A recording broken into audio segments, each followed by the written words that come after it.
Hi, welcome to Midnight Whisper Stories, where every night hides a new nightmare.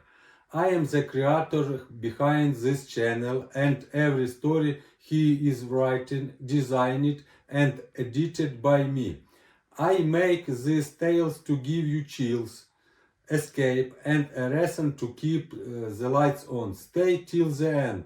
You won't believe how this one ends. Story 1. Display. The security footage showed the burial mask moving across the floor by itself, and that was 3 weeks before I understood what it was really trying to do. My name is James Holloway, and until last month, I was the night security supervisor at the Sitka Historical Museum in Alaska. I am recording this because I need someone to know what happened before I disappear completely, and because the museum is still open, still showing those artifacts, and still pretending that nothing is wrong.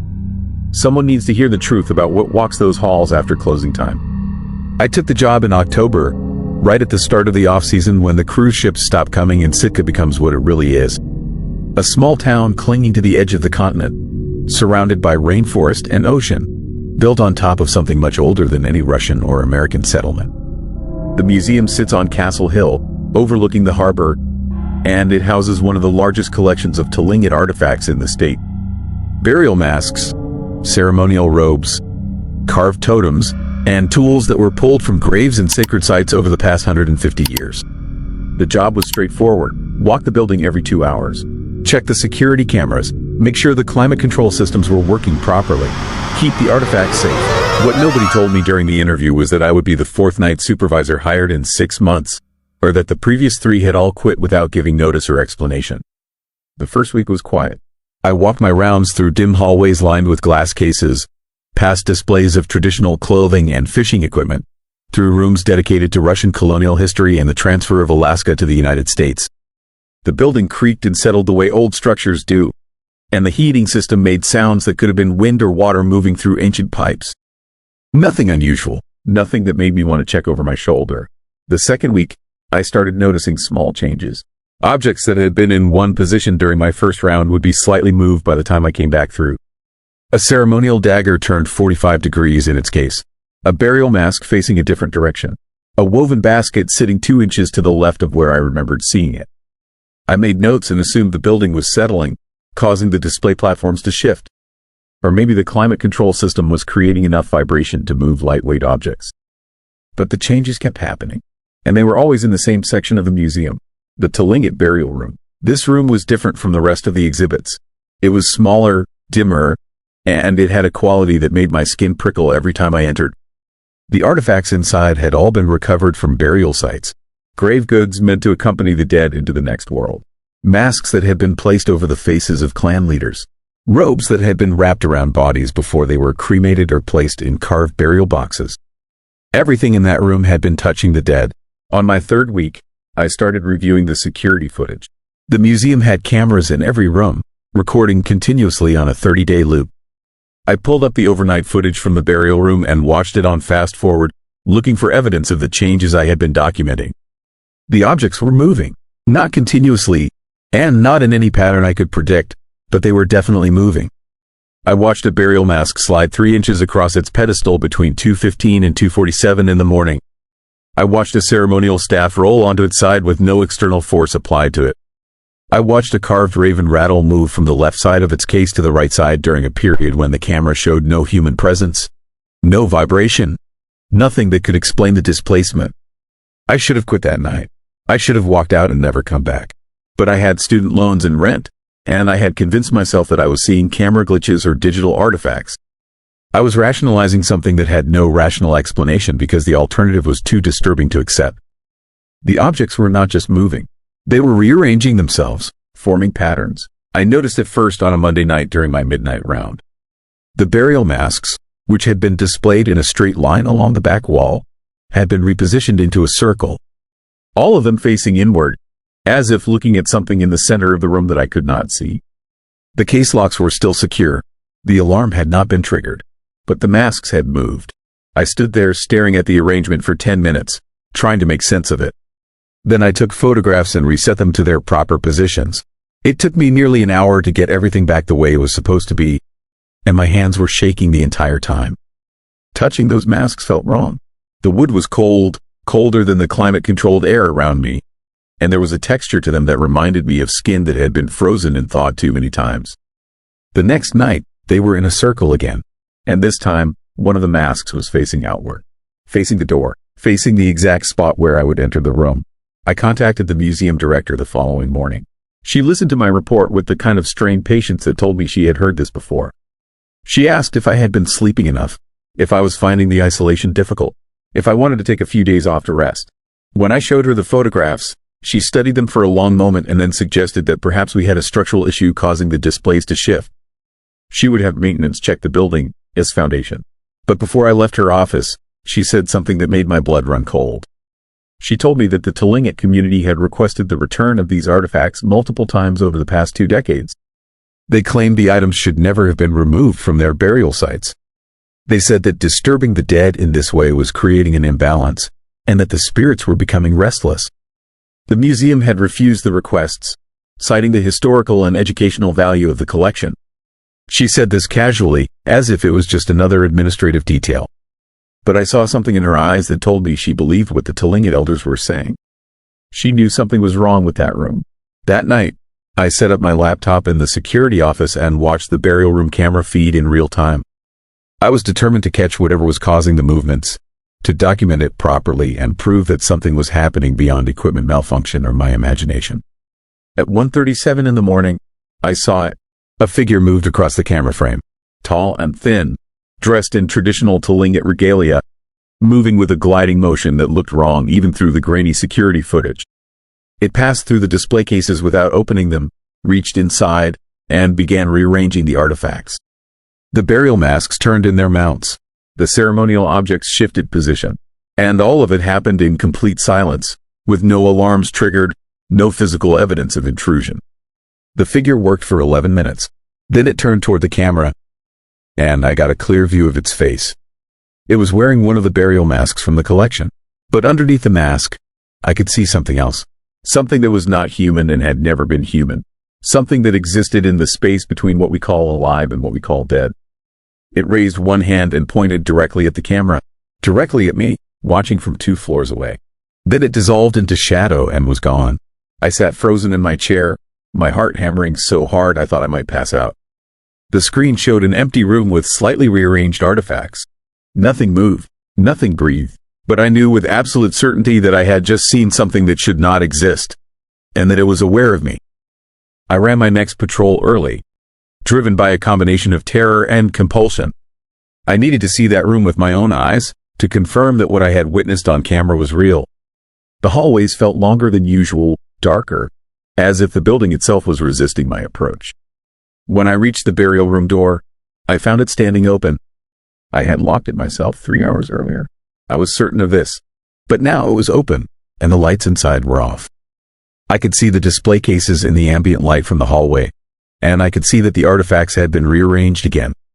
But this time, they had formed something new. The masks and objects had been positioned to create a path, a trail leading from the door to the far corner of the room, where a small alcove held the museum, its most controversial piece. A burial box that had been recovered from a cave site in 1893. According to the documentation, it had contained the remains of a high-ranking shaman, along with ceremonial objects of significant power. The museum had never displayed the box, its contents, keeping them in climate-controlled storage, but the box itself sat in that alcove, and it had always given me a feeling of deep unease. The burial box was open. I approached slowly, every survival instinct screaming at me to run. Inside the box, I could see fabric and wood, things that had been carefully folded and preserved for over a century. And I could see something else, a bundle wrapped in decayed leather, small enough to fit in my hand, that had definitely not been there during any of my previous inspections. I reached for it without thinking, driven by the same compulsion that had made me follow the trail. The leather crumbled at my touch, falling away to reveal what it had protected. A carved bone whistle, yellowed with age, covered in symbols I did not recognize. And attached to it by a strip of sinew was a note written in English, the ink faded but still legible. The note said, "The dead do not sleep when you keep them in cages. Return what you have stolen, or they will take what belongs to you."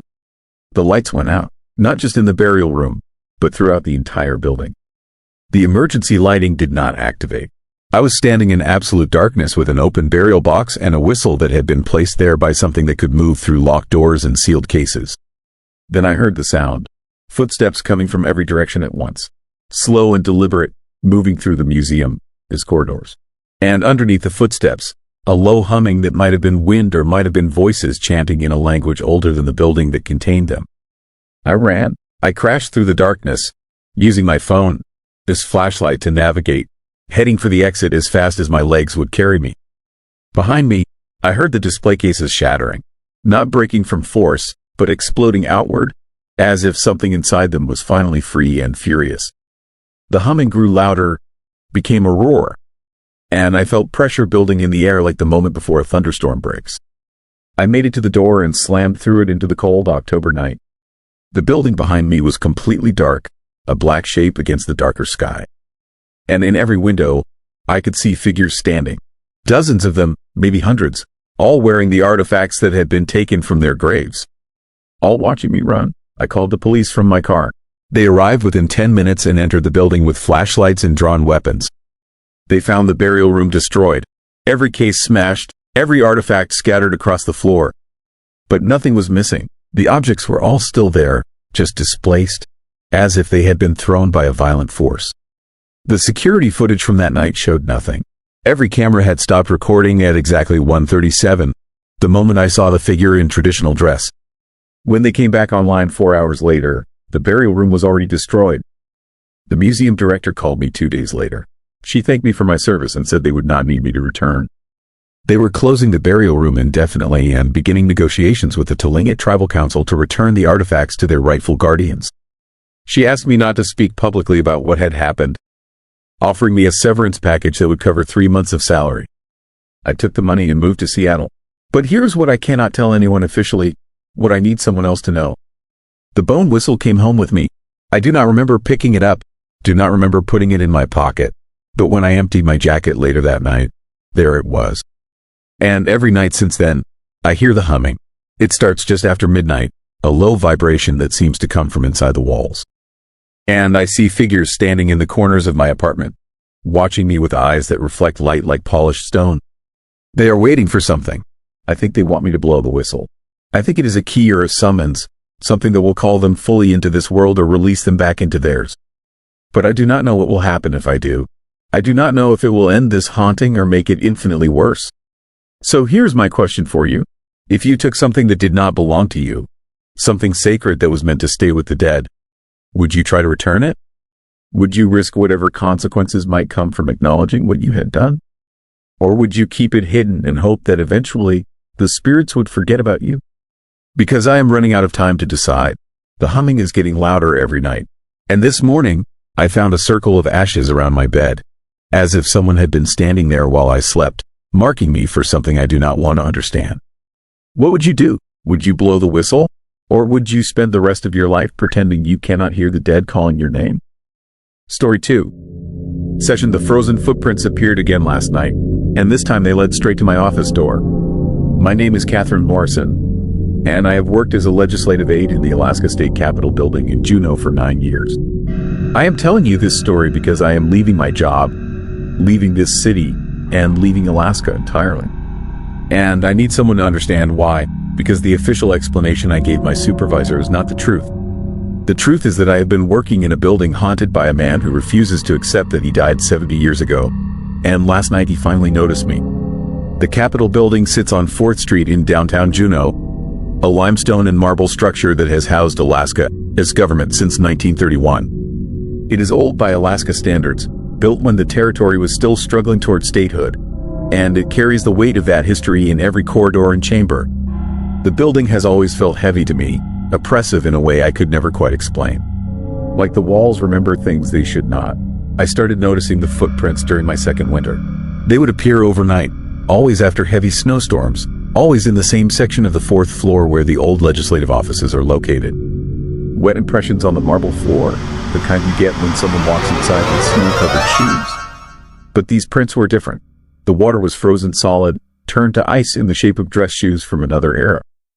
and they would stay frozen even though the building's heating system kept the temperature to comfortable 70 degrees. The maintenance staff would scrape them up every morning, chipping away the ice and mopping the floor clean. Nobody talked about them. Nobody questioned where they came from or why frozen water could persist in a heated building. It was just another oddity in a state capital that had accumulated decades of strange occurrences. I started following the trail during my third winter. The footprints always began at the old north entrance, a doorway that had been sealed off in the 1980s when the building was renovated. They would lead down the fourth-floor corridor, past empty offices and storage rooms, and always end at the same place. A section of wall in the east wing where the legislative chambers used to be before they were relocated to the third floor. The pattern never varied. The footprints would appear after midnight during blizzards, and they would be gone by morning. Except for the endpoint, there was always a cluster of frozen impressions in front of that particular wall, as if someone had stood there for a long time, pacing, refusing to leave. I asked the older staff members about it. The ones who had worked in the building for 20 or 30 years, who remembered things that did not make it into official records. They would get uncomfortable when I brought it up, changing the subject or suddenly remembering urgent work that needed their attention. But one woman, a secretary named Dolores who had been there since the 70s, finally told me what everyone else already knew. Senator Thomas Whitmore, elected to the territorial legislature in 1947, served until his death in 1953. He had been known for his fierce dedication to his work, his refusal to miss sessions regardless of weather or personal hardship. He believed that government service was a sacred duty, that elected officials had an obligation to be present and working at all times. On January 14, 1953, a massive blizzard hit Juneau. The city shut down. Roads became impassable. The governor canceled the legislative session and told everyone to stay home. But Senator Whitmore insisted on coming to work. He left his house during the storm, walking the 3 miles to the Capitol building in whiteout conditions and sub-zero temperatures. He never made it inside. They found his body 2 days later when the storm finally broke. He was frozen solid, still in his overcoat and dress shoes, lying in the snow near the north entrance. His hand was extended toward the door, as if he had been trying to reach it when he finally collapsed. The coroner said he had died within sight of the building, probably calling for someone to let him in, unable to understand why the doors were locked during what he believed should have been a working session. Dolores told me that people started seeing him about a month after his death. Staff working late would hear footsteps in empty corridors. Security guards would report a man in an old-fashioned suit walking the fourth floor, checking offices as if looking for something. And during blizzards, especially bad ones, the frozen footprints would appear, tracing his final walk from the sealed entrance to the wall that used to be a doorway leading to the old chamber.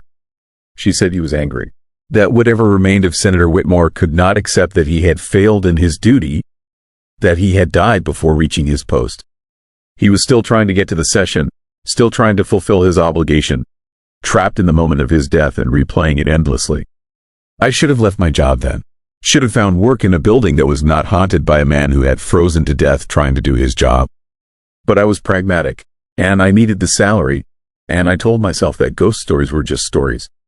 The footprints could be explained by condensation or a plumbing issue or any number of rational causes. I was not going to let superstition drive me away from a good position. Then I started working late. Really late. The kind of hours you work during busy legislative sessions when bills are piling up and deadlines are approaching. I would be in my office until midnight or 1 in the morning, alone on the fourth floor, surrounded by the kind of silence that old buildings create. That is when I first heard him. Footsteps in the corridor, steady and purposeful, moving with the rhythm of someone who knows exactly where they are going. At first, I assumed it was security doing their rounds, but when I checked with the security desk, they confirmed no one was patrolling the fourth floor at that time. The footsteps continued anyway, night after night, always starting around 11:30 and continuing until well past midnight. I tried to see him once, opened my office door when I heard the footsteps approaching and looked out into the empty corridor. The footsteps stopped immediately, as if whoever was making them had frozen in place the moment I looked. Then, slowly, they resumed, but now they were moving away from me, back toward the north entrance. The temperature in that corridor was wrong. It should have been warm, but I could see my breath misting in the air. And on the floor, I saw them forming in real time, frozen footprints appearing one after another, the ice crystallizing out of nothing, tracing a path away from my position. I closed my door and did not open it again that night. I sat at my desk with my heart hammering, listening to the footsteps fade into the distance, and finally admitted to myself that something impossible was happening in this building. It got worse after that. Once I had seen the footprints form, once I had acknowledged what was happening, it was like some barrier had been broken. The footsteps started coming closer to my office. I would hear them pause outside my door, the sound of someone standing there, listening, perhaps wondering who was inside. And the temperature drops became more severe. Frost would form on my windows. My computer screen would fog up with condensation. Then came the night of January 14th, the anniversary of his death. A blizzard was forecast, the kind of storm that only hits Juneau once or twice a decade. The governor sent everyone home early, just like his predecessor had 70 years ago. But I stayed late finishing a report that was due the next morning. I told myself I would leave by 8, that I would be home long before the storm hit. I was wrong about the timing. By 7:30, the snow was already falling so heavily I could barely see the street below my window. By 8, the power flickered twice and then stayed on, but I knew I was pushing my luck. I saved my work and started packing up. That was when I heard him. Not just footsteps, but a sound I had never heard before. A voice, angry and insistent, shouting words I could not quite make out. It was coming from the corridor, moving closer to my office, and there was something in that voice that made every nerve in my body scream at me to hide. The footsteps stopped outside my door. The handle began to turn, slowly, as if the person on the other side was testing whether it was locked. I had locked it earlier out of habit, and now I thank God for that small precaution. The handle rattled more forcefully. Then came a pounding on the door. Heavy blows that shook the frame. The voice was clearer now. He was demanding that I open the door, demanding that I let him in, saying that the session was starting and he needed to take his seat. His words had a quality of desperation and rage that transcended the decades. And I finally understood what Dolores had meant when she said he was angry. Senator Whitmore had died believing he had failed, and that failure had twisted whatever remained of him into something furious and obsessed. He was not a sad ghost trying to find peace. He was a man who had been driven beyond reason by his sense of duty, and death had not released him from that compulsion. I did not open the door. I backed away from it, pressing myself against the far wall of my office, and I watched as frost began to spread across the inside of the door. The wood creaked and popped as ice crystals formed in the grain. The pounding continued, and with each blow, I could see the door bending inward slightly, as if tremendous pressure was being applied from the other side. Then, as suddenly as it started, it stopped. The pounding ceased. The voice fell silent. The frost on the door began to melt, leaving dark streaks of water running down the wood. I stood there for 5 minutes, 10 minutes, afraid to move, afraid to make any sound that might bring him back. Finally, I approached the door and pressed my ear against it. Nothing. Complete silence. I unlocked it slowly and opened it just a crack, peering out into the corridor. Empty. No footprints. No sign that anyone had been there. But the floor outside my door was wet, not with melted snow, but with water that was already starting to freeze despite the building's warmth. And in that thin layer of ice, I saw something that made my blood turn cold. A message, scratched into the frozen water as if someone had used their fingernail to write it. The letters were crude but legible. They said, "The session continues." I ran, grabbed my coat and bag and ran for the stairs, not caring that I was leaving files open on my desk and lights on in my office. I made it to my car and drove home through the blizzard, hydroplaning twice and nearly sliding off the road, but I did not care. I just needed to get away from that building. I called in sick the next day and the day after that. When I finally returned to work, other staff members were talking about the anniversary, about how the footprints had been especially pronounced this year, about how maintenance had found ice damage on several doors on the 4th floor, as if something had tried to force them open. No one mentioned my office specifically, but I knew he had come to my door. I knew he had demanded entry, and I knew it would happen again. I started looking for other jobs immediately. Sent out my resume to positions in Seattle, Portland, anywhere that was not Alaska. But here's what made me finally break. Here's what happened 3 nights ago that made me pack my belongings and buy a plane ticket before I even had another job lined up. I was working from home, reviewing documents on my laptop, when my phone buzzed with an email notification. The sender was listed as T. Whitmore at a government email domain that no longer existed. The subject line said emergency session. I did not open it. I deleted it immediately and tried to convince myself it was a phishing scam or a joke from someone who had heard the ghost stories. But an hour later, another email came through. Same sender. Subject line: your attendance is required. I blocked the sender and shut down my laptop. Then I heard it, footsteps, in my apartment. In my second-floor apartment in a modern building 3 miles from the Capitol. The sound of dress shoes on hardwood, moving from my front door toward my bedroom. I grabbed my keys and my phone and I left. I went to a hotel, and when I returned the next morning, my apartment was exactly as I had left it. Except for one thing. There were frozen footprints on my floor, leading from the front door to my bedroom. And on my bed, written in frost on the comforter, was another message. The session continues. Your presence is mandatory. I am leaving Alaska tomorrow. I have packed what I can carry and donated or abandoned everything else. I do not know if distance will protect me. I do not know if Senator Whitmore's obsession is bound to the Capitol building or if he can follow me anywhere.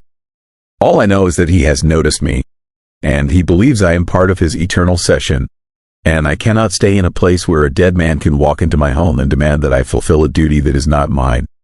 So here's my question for you. If you found yourself marked by something that should not exist, something that refused to accept its own death and insisted you participate in its delusion, would you run? Or would you try to help it find peace? Because I have been asking myself that question every day since I bought my plane ticket. Part of me feels guilty for running. Part of me thinks that maybe Senator Whitmore just needs someone to acknowledge him, to tell him that his duty has been fulfilled, that he can rest now. But the larger part of me, the part that felt his rage through that door and saw the desperation in those messages, knows that he is beyond help. He is trapped in a loop of his own making, and nothing I can say or do will free him. Would you try to help? Or would you do what I am doing and hope that distance and time will break whatever connection has formed between you and something that died 70 years ago but refuses to stop working? Because I am about to find out if running is enough. And if you never hear from me again, if this recording is the last thing I post, then you will know the answer. You will know that the session continues, whether we want to attend or not. Story 3. Bodies that remember. What would you do if you walked into a morgue at 6 in the morning and found every body sitting upright on their tables, all facing the same direction, all staring at the same point on the wall with their dead eyes open? Not moved by someone as a prank, actually repositioned during the night by something that left no fingerprints, no footprints, no evidence of entry. Just 23 corpses that had decided to sit up and look northeast toward the mountains. I am a coroner in Anchorage, Alaska. My name is David Brennan. I am 49 years old. I have been working with the dead for 22 years. I've seen bodies in every condition you can imagine. Accidents, murders, suicides, natural deaths. I thought nothing could surprise me anymore. I thought the dead were just empty vessels, meat and bone waiting to be processed and buried. I was wrong. The dead remember things. And sometimes, when enough of them remember the same thing, they try to tell us. They try to warn us, even if it means breaking every law of physics and biology to do it. It started on October 31st Street, Halloween. I arrived at the Anchorage City Morgue at 6:15 a.m. for my shift. The facility is in the basement of the municipal building. Concrete walls, fluorescent lights, steel tables, 24 refrigerated drawers for body storage. Everything sterile. Everything organized, everything exactly as it should be. Except that morning, nothing was as it should be. I unlocked the main examination room and turned on the lights. All 6 bodies that had been left on tables overnight for morning autopsies were sitting up, perfectly upright, backs straight, heads turned to face the northeast wall. Their arms hung at their sides. Their legs dangled off the tables. But their eyes were open, all of them, staring at the exact same spot on the wall. I stood in the doorway for a full minute, unable to process what I was seeing. Bodies done to sit up on their own. Rigor mortis doesn't to work that way. Muscles done to contract uniformly to create that kind of movement. It was impossible. But there they were, 6 corpses, different ages, different causes of death, all sitting in identical positions, all facing northeast. I checked the security footage immediately. The morgue has cameras covering every entrance in the main examination room. I reviewed the entire night. From midnight when the last technician left until I arrived. 7 hours of footage. Nothing. No one entered the morgue. No movement at all until 4:47 a.m.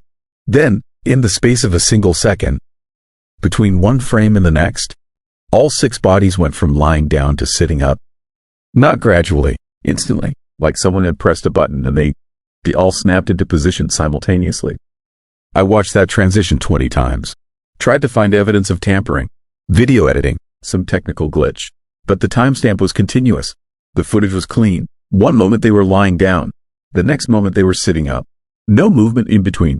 Just an impossible instantaneous change. I called my supervisor, Dr. Patricia Wells. She arrived 30 minutes later. We examined each body carefully. No signs of external manipulation. No marks. No disturbance. But we found something else. Something that made my hands start shaking. Each body had the same expression. Not random post-mortem slack. An actual expression. Fear. Their faces were contorted in identical looks of terror. Eyes wide. Mouths slightly open. Muscles tensed in ways that shouldn't be possible hours after death. We documented everything. Took photographs. Filed a report. Tried to come up with rational explanations. Seismic activity that caused simultaneous muscle contractions. Electromagnetic interference. Some kind of chemical reaction in the embalming fluid. Nothing fit. Nothing made sense. We returned the bodies to their refrigerated drawers and locked the morgue. Agreed to review everything again the next day with fresh eyes. That night, I couldn't sleep. Kept seeing those 6 bodies sitting up, all facing the same direction. All wearing the same expression of terror. At 3 a.m., I gave up trying to rest and drove back to the morgue. I needed to understand what had happened. I arrived at 3:45 a.m. Used my keycard to access the basement. The morgue was dark except for the emergency lights. I flipped on the fluorescents and immediately felt the temperature. It was freezing. My breath came out in white clouds. The thermostat read 45 degrees. It should have been 68. I walked to the refrigerated storage units. All the drawer handles were frosted over. Not just cold, actually iced. I pulled on gloves and opened the first drawer. The body inside was in the same position we left it. Lying flat, face up, normal. I opened the second drawer. Same thing. Third drawer, fourth, all normal. Then I opened drawer 17. The body of an elderly woman. Margaret Chen. Died 3 days ago from heart failure. Natural death. Straightforward case. She was sitting up inside the drawer. Head tilted at an angle that should have been impossible in the confined space. Her eyes were open, staring at me. Her right arm was raised. Her palm was facing me. And written on her palm in what looked like black ink were numbers. Coordinates. Latitude and longitude. 61.2181 degrees north, 149.9003 degrees west. I jerked back so hard I slammed into the drawer across the aisle. The impact made all the drawers rattle. And then, one by one, they started opening. Not fully, just a few inches. Enough for me to see inside. Enough to see that every body in every drawer was sitting up. All of them facing northeast. All of them with their palms raised. All of them with coordinates written on their hands. The same coordinates. 61.2181 degrees north, 149.9003 degrees west. I ran. Got out of that morgue faster than I ever moved in my life. Sat in my car in the parking lot with the doors locked and the heater running full blast. My hands were shaking so badly I could barely hold my phone. But I pulled up a map application and entered the coordinates. They pointed to a location in the Chugach Mountains northeast of Anchorage. A remote area. No roads, no structures, just wilderness. I zoomed in as far as the map would allow. The pin dropped on a section of forest near the edge of what looked like an old mining area. I called Dr. Wells, told her what I'd seen. She thought I was having a breakdown. Told me to go home, get some rest. We'd talk in the morning. I started to argue, but then I heard something in the background of her call. A voice, whispering. She heard it too. Asked if I said something. I told her no. The whispering continued. Faint, distant, multiple voices overlapping. She hung up, called me back 2 minutes later. Her voice was shaky. She was at home, alone, but she could hear whispering coming from her bedroom. She went to investigate, found frost forming on her bedroom window. And written in the frost were the same coordinates. 61.2181 degrees north, 149.9003 degrees west. We met at a diner at 5 a.m. Neither of us had slept. We sat in a back booth and tried to make sense of what was happening. Dr. Wells had done research on the coordinates. The location was indeed in the Chugach Mountains, and there was historical significance to the area. In 1918, during the Spanish flu pandemic, Anchorage was hit hard. Hundreds died in a matter of weeks. The morgues were overwhelmed. The cemeteries were full. The city had to find alternative burial sites. They used several remote locations in the mountains. Mass graves where dozens of victims were buried together in trenches. One of those mass graves was located at exactly 61.2181 degrees north, 149.9003 degrees west. Over 200 people were buried there in November of 1918. Most of them died within days of each other. The grave was never properly marked, never memorialized. It was just forgotten, lost to time and wilderness. The city's records mentioned it, but the exact location had been vague until GPS technology made precise coordinates possible. Dr. Wells found something else in her research, something that made both of us go quiet. In 1918, there were reports of strange occurrences in Anchorage morgues. Bodies being found in different positions than they'd been left. Drawers opening on their own. Staff hearing whispers. The reports stopped after the mass burials were completed, after the last flu victim was laid to rest. Now, 106 years later, it was happening again. We returned to the morgue at dawn, brought 2 police officers with us. They thought we were crazy, but they came anyway. We opened the storage doors together. Every single body was sitting up, all facing northeast, all with coordinates written on their palms. 23 bodies total. The officers saw it, photographed it, called for backup. Within hours, the morgue was swarmed with investigators, medical examiners from across the state, forensic specialists, even a team from the CDC worried about some kind of contamination or biological agent. They ran every test imaginable. Found nothing. No toxins, no pathogens, no rational explanation for how dead bodies could move themselves and write coordinates on their own hands. But I knew it wasn't about science. It wasn't about biology or physics. It was about memory. The dead were remembering, not as individuals, as a collective. Every body in that morgue was connected somehow to the mass grave. Some were descended from flu victims. Some had died from similar respiratory illnesses. Some had just died in Anchorage and their bodies had absorbed something from the air, the ground, the water. Some residual memory of that terrible winter when hundreds of people died and were buried without ceremony in a hole in the mountains. And now they were trying to tell us something, trying to point us toward that grave, trying to make us remember what the city had forgotten. On November 3rd, I joined an expedition to the coordinates. Dr. Wells came. So did 2 anthropologists, a historian, and a ground-penetrating radar specialist. We hiked 3 hours into the Chugach Mountains. The weather was brutal, snow and wind, temperature in the teens. By the time we reached the location, we were exhausted. The radar specialist set up his equipment, scanned the area. Within 10 minutes, he found it. A large rectangular anomaly about 6 feet below the surface, roughly 40 feet long and 20 feet wide. The exact size and shape of a mass grave trench. We started digging the next day. Brought in a full archaeological team. It took 2 weeks to carefully excavate the site. What we found was worse than anyone had imagined. 217 bodies. Men, women, children. All buried in a single trench. Most still in the clothes they died in. Some wrapped in sheets. Some in makeshift coffins. Most just laid directly in the earth. The bodies at the bottom were relatively preserved by the permafrost. The ones near the top had deteriorated more, but all of them showed signs of the flu. Fluid in the lungs, hemorrhaging, rapid death. But there was something else, something the anthropologist couldn't explain. Every single skeleton was positioned the same way, sitting up, facing northeast, toward Anchorage, toward the city, like they'd been trying to get out, trying to go home, trying to return to the place they died and been forgotten. The archaeologist said it was impossible. Bodies buried in 1918 couldn't have moved themselves into sitting positions. Couldn't have turned to face the same direction. But there they were, 217 bodies. All sitting, all facing home. We documented everything, took DNA samples, identified as many victims as possible through genealogical databases and historical records, gave them proper burials in the city cemetery, held a memorial service, acknowledged their deaths, honored their memory. The day after the memorial, I returned to the morgue for my shift. Everything was normal. The bodies were lying down. No more sitting up, no more coordinates, no more whispers. The temperature was stable. The drawers stayed closed. It was over. Whatever the dead had been trying to tell us, we finally listened. We found the mass grave. We brought the victims home. We remembered them. But 3 nights ago, it started again. I came in for my shift and found 4 bodies sitting up, all facing northeast, all with coordinates on their palms.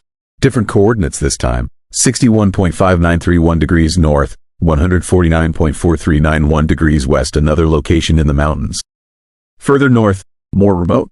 I researched it immediately, found old mining records. In 1923, there was a mine collapse near that location. 37 workers trapped underground. The rescue effort failed. The mine was sealed. The workers were never recovered. Another mass grave. Another group of forgotten dead. I reported it. Organized another expedition. We leave tomorrow to find the site. But I know this one. It'd be the last time. Alaska is full of forgotten graves.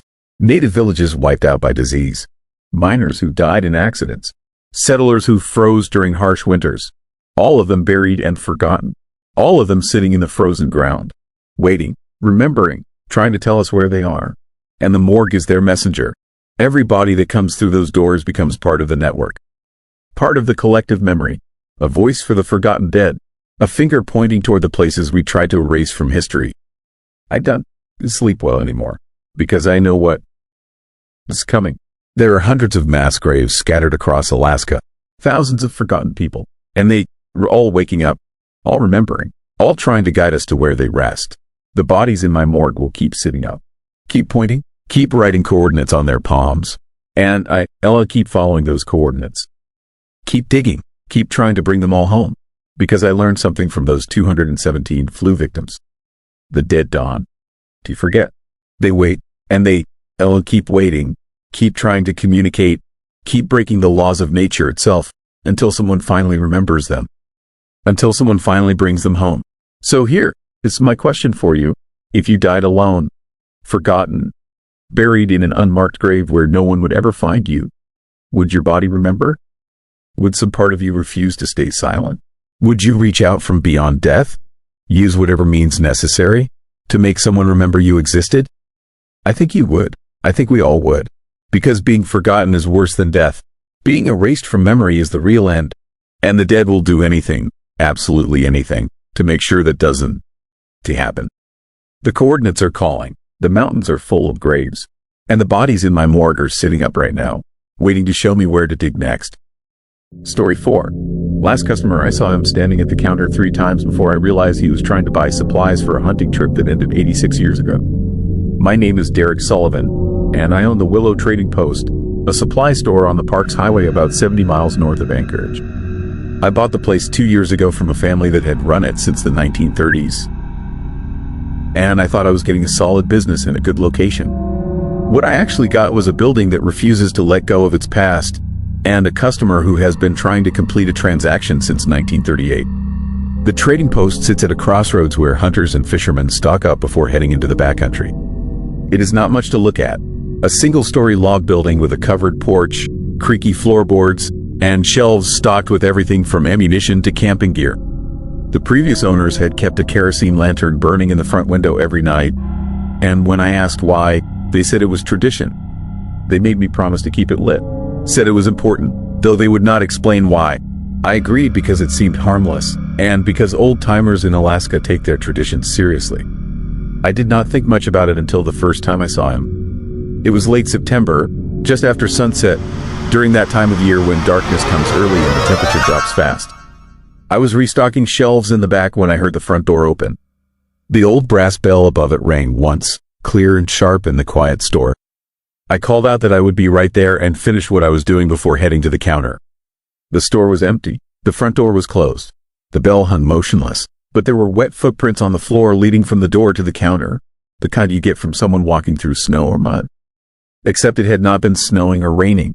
The ground outside was dry. I checked the parking lot through the window. No vehicles, no people, just the empty highway stretching in both directions under the fading light. I cleaned up the footprints and convinced myself someone had come in, looked around quickly, and left before I made it to the front. It was the only explanation that made sense. The second time happened 3 weeks later. Same situation. Doorbell ringing, footprints appearing, but no customer to be found. This time I was faster, reaching the front in less than 10 seconds. Still empty. The footprints were there though, clearly visible, leading from the door to the counter and then just stopping. Not leading back out, just ending, as if the person making them had simply vanished mid-step. I mentioned it to some of the locals who came in regularly. Old guys who had been hunting and fishing in this area for decades. They got quiet when I brought it up, exchanging glances that told me they knew something I did not. Finally, one of them asked if I was keeping the lantern lit at night. I said yes, every night like I had promised. He nodded slowly and said that was good, that I should keep doing that, and then he changed the subject. That night, I stayed late going through the old records the previous owners had left in the back office. Ledgers dating back to the 1930s. Handwritten entries documenting every sale. I was looking for anything that might explain the footprints, the missing customer, the strange insistence on keeping that lantern burning. I found an entry dated October 15th, 1938. A man named William Mercer had purchased supplies for a 2-week hunting trip. Rifle ammunition, dried goods, rope, matches, and a hunting knife. The entry was marked with a note in the margin, written in different ink, added later. Never returned. Search party found nothing. Account unpaid. There were more notes scattered through the subsequent years. References to keeping the light on for Mercer. Mentions of customers reporting a man in old-style hunting clothes looking at supplies but never making it to checkout. Always near closing time. Always when the light was fading outside. And always, he would be there one moment and gone the next, leaving nothing but wet footprints that ended abruptly. I should have sold the place right then. Should have walked away from a business that apparently came with a ghost. But I had invested everything I had into this property. I could not just abandon it because of some local legend. I told myself there had to be a rational explanation. Temperature differentials causing condensation, some quirk of the building, construction, maybe even kids playing pranks, though I had no idea how they would pull it off. Then I saw him. Actually saw him, not just his footprints. It was early November, and I was working late doing inventory. The sun had set hours ago, and the only light inside came from the overhead fixtures and the kerosene lantern in the window. I was crouched behind the counter organizing boxes of shotgun shells when I heard the bell ring. I stood up and there he was, a man in his 40s standing just inside the door, wearing clothes that looked like they came from a historical museum. Heavy wool pants, a canvas jacket with leather patches, lace-up boots caked with mud. He had a weathered face, the kind you get from spending years in harsh conditions, and he was looking around the store with an expression of relief and urgency. He walked toward the counter, and I noticed his movements were slightly off. Not quite fluid, like watching a film with frames missing. He reached the counter and started examining the supplies on display behind me. His eyes moved across the shelves with purpose, as if he was mentally calculating what he needed. I asked if I could help him. My voice sounded strange to my own ears. Too loud in the quiet store. He did not respond, did not even seem to hear me. He just kept studying the merchandise, occasionally reaching out as if to point at something. But his hand would pass through the air without making contact with anything. Then he looked directly at me. His eyes were raw, not in an obvious way, but in a way that made my stomach clench with instinctive fear. They had no depth. They reflected the light like glass, flat and empty, and I realized I was not looking at a living person. I was looking at something that remembered being alive, that was trapped in the moment of preparing for a trip it would never complete. He opened his mouth as if to speak. No sound came out, but I could see his lips moving, forming words I could not hear. He seemed frustrated, confused about why I was not responding. His hand moved to his pocket, the gesture of someone reaching for a wallet, and that was when I noticed something that made my breath catch in my throat. His clothes were dry, completely dry, but the footprints he had left walking from the door to the counter were soaking wet, and they were starting to freeze. Ice was forming on the floorboards, spreading out from each print, creating a trail that looked like it belonged in sub-zero temperatures rather than a heated building. I backed away from the counter. He watched me move, and something in his expression changed. The confusion became desperation. He tried to speak again, more forcefully this time, and I felt a pressure in the air, a vibration that was not quite sound. The overhead lights flickered. The lantern flame in the window burned brighter, casting dancing shadows across the walls. He pointed at the shelves behind me, then at himself, then toward the door. The meaning was clear. He needed supplies. He needed to go. He had been trying to complete this transaction for 86 years, and he could not understand why no one would help him.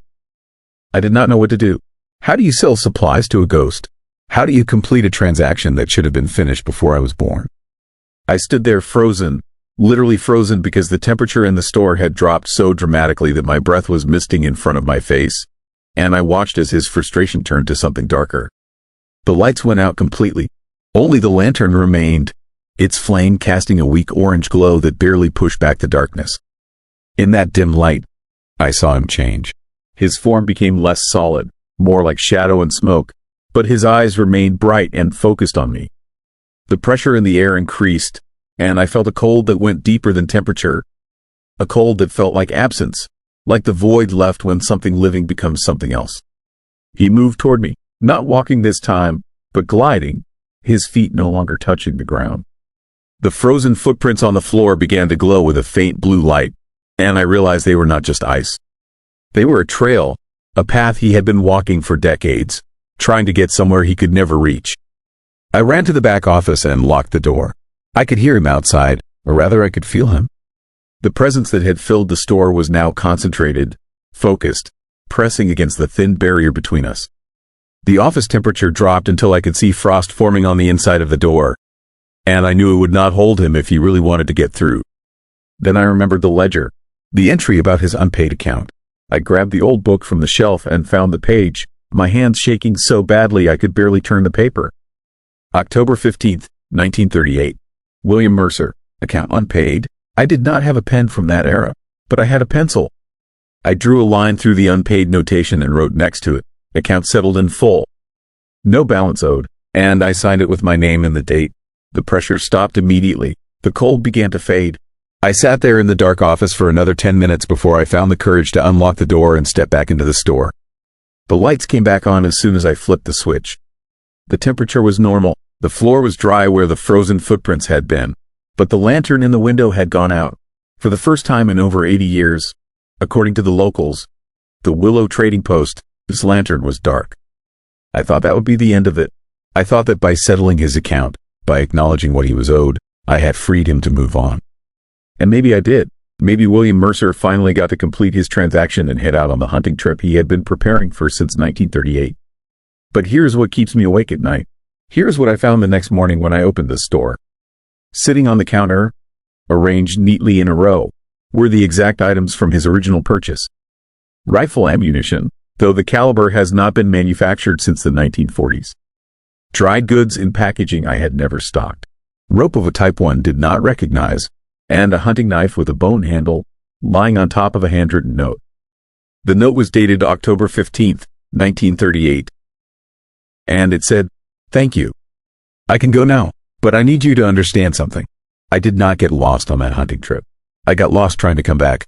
The woods kept me for 86 years, and they are still hungry." I looked up the historical records after that. William Mercer had indeed gone on a hunting trip in October 1938 and never returned. The search party had found his camp, his gear, everything except him. It was as if he had simply walked away from his sight and vanished. The official conclusion was that he had gotten disoriented in bad weather and died of exposure somewhere in the vast wilderness. But his note suggested something different, something worse, that the wilderness had not just killed him but kept him, held him in some state between death and whatever comes after, and that he had spent nearly a century trying to get back to the trading post to complete the simple act of buying supplies and heading home. And if the woods could keep him for 86 years, what else might they be holding? How many other people had walked into that backcountry and never really left, trapped in loops of their own, trying to complete journeys that would never end? I still run the trading post. I still sell supplies to hunters and fishermen heading into the wilderness. But I do not keep the lantern lit anymore. William Mercer does not need it. He finally got to go home. But sometimes, late at night when I am closing up, I look out at the dark forest beyond the highway and I wonder what else is out there. What other unfinished business waits in the shadows, and whether one day I might sell supplies to someone who will never make it back to return them. So here's my question for you. If you knew that the wilderness held more than just animals and weather, that it could trap people in moments they could never escape, would you still go into it? Would you risk becoming another story? Another ghost trying to complete a transaction at a lonely trading post on a dark highway? Because every hunting season, I watch people load up their trucks with gear and head into those woods, and I wonder if I will see all of them again. I wonder if someday, years from now, one of them will walk back into my store wearing outdated clothes, trying to buy supplies for a trip they started decades ago but never finished. Would you still go, knowing what I know? Knowing that some places do not just take your life but take your time, your future, your ability to ever really leave? Think about that the next time you head into the wilderness. And if you ever stop at a lonely trading post and see a lantern burning in the window late at night, maybe think twice before going inside. Because that light is not there to welcome you. It is there for someone else. Someone who has been trying to find their way back for longer than you have been alive.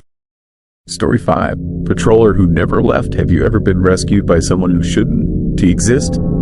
Someone who saves your life, guides you to safety through a whiteout blizzard, then vanishes without a trace the moment you reach shelter. Someone whose face you recognize from a memorial photo hanging in a ski lodge, commemorating a hero who died 2 decades ago trying to save others. My name is Daniel Cross. I am 43 years old, a software engineer from Seattle. 2 weeks ago, I went skiing at Alaskan Resort in Girdwood, Alaska. I am an experienced skier, been doing it for 25 years. I know how to read weather, respect avalanche warnings, stay on marked trails. I am not reckless. I am not stupid. But on February 18th, I made one small mistake, and it nearly cost me my life. And the only reason I am alive to tell you this is because a dead man pulled me out of the snow and led me home. I arrived at Alaska on a Thursday morning. Clear skies, fresh powder from the night before, perfect conditions. I spent the morning on the main runs, enjoying the mountain, the views of Turnagain Arms stretching out below. By early afternoon, the weather started changing, clouds rolling in fast, wind picking up, the kind of shift that happens in minutes in Alaska. I decided to take one more run before heading down. The North Face Trail, advanced terrain, but nothing I couldn't handle. I was halfway down when the storm hit. Not gradually, instantly, like someone had flipped a switch. The wind went from moderate to violent in seconds. Snow started falling so thick I couldn't see 10 feet ahead. A complete whiteout. I stopped on the trail, tried to get my bearings, pulled out my phone to check the trail map. No signal. The wind was so loud I could barely hear myself think. I knew the basic direction I needed to go. Down and to the right, toward the main lodge. I started moving carefully, staying what I thought was on the trail. That's when I heard the crack. Not loud, just a subtle snap beneath my skis. The snow settling, shifting. I skied enough backcountry to know that sound. I triggered something. The snowpack was unstable. I tried to move slowly, carefully, but it was too late. The slope beneath me gave way. I fell, not straight down, sideways, tumbling. The avalanche wasn't too massive, but it didn't need to be. In seconds, I was buried under 3 feet of heavy, wet snow. My skis were ripped off. One of my poles was gone. I was on my side, packed and tight, unable to move my arms. I tried to dig, couldn't. The snow was like concrete. Every breath was harder than the last. The air pocket around my face was small, getting smaller as my warm breath melted the snow and it refroze tighter. I was going to die. I knew it. Knew I had maybe 10 minutes of air. Knew no one had seen me go down. Knew the storm was too severe for ski patrol to be out searching. I closed my eyes and tried to stay calm. Tried to conserve oxygen. Tried not to panic. Then I felt hands on me. Digging. Fast. Efficient. Someone was pulling snow away from my face. Creating space. Letting air in. I opened my eyes and saw a figure above me. A ski patroller. Red jacket. Goggles. Moving with practiced precision. Within 2 minutes, he cleared enough snow for me to breathe properly. Within 5, he dug me out completely. He didn't speak, just grabbed my arm and pulled me up. Pointed down the mountain, started walking. I followed. I didn't have my skis. My left ankle was twisted. Each step was agony, but the patroller stayed close. When I stumbled, he steadied me. When I fell, he pulled me up. He never spoke, never stopped, just led me through the whiteout with absolute certainty, like he could see through the storm. I tried to thank him, tried to ask his name, but the wind was too loud, and something about him made me hesitate. The way he moved, too smooth, too confident, like he wasn't fighting the wind and snow like I was. Like the storm wasn't affecting him at all. We walked for what felt like hours, but was probably 30 minutes. Finally, through the swirling white, I saw lights.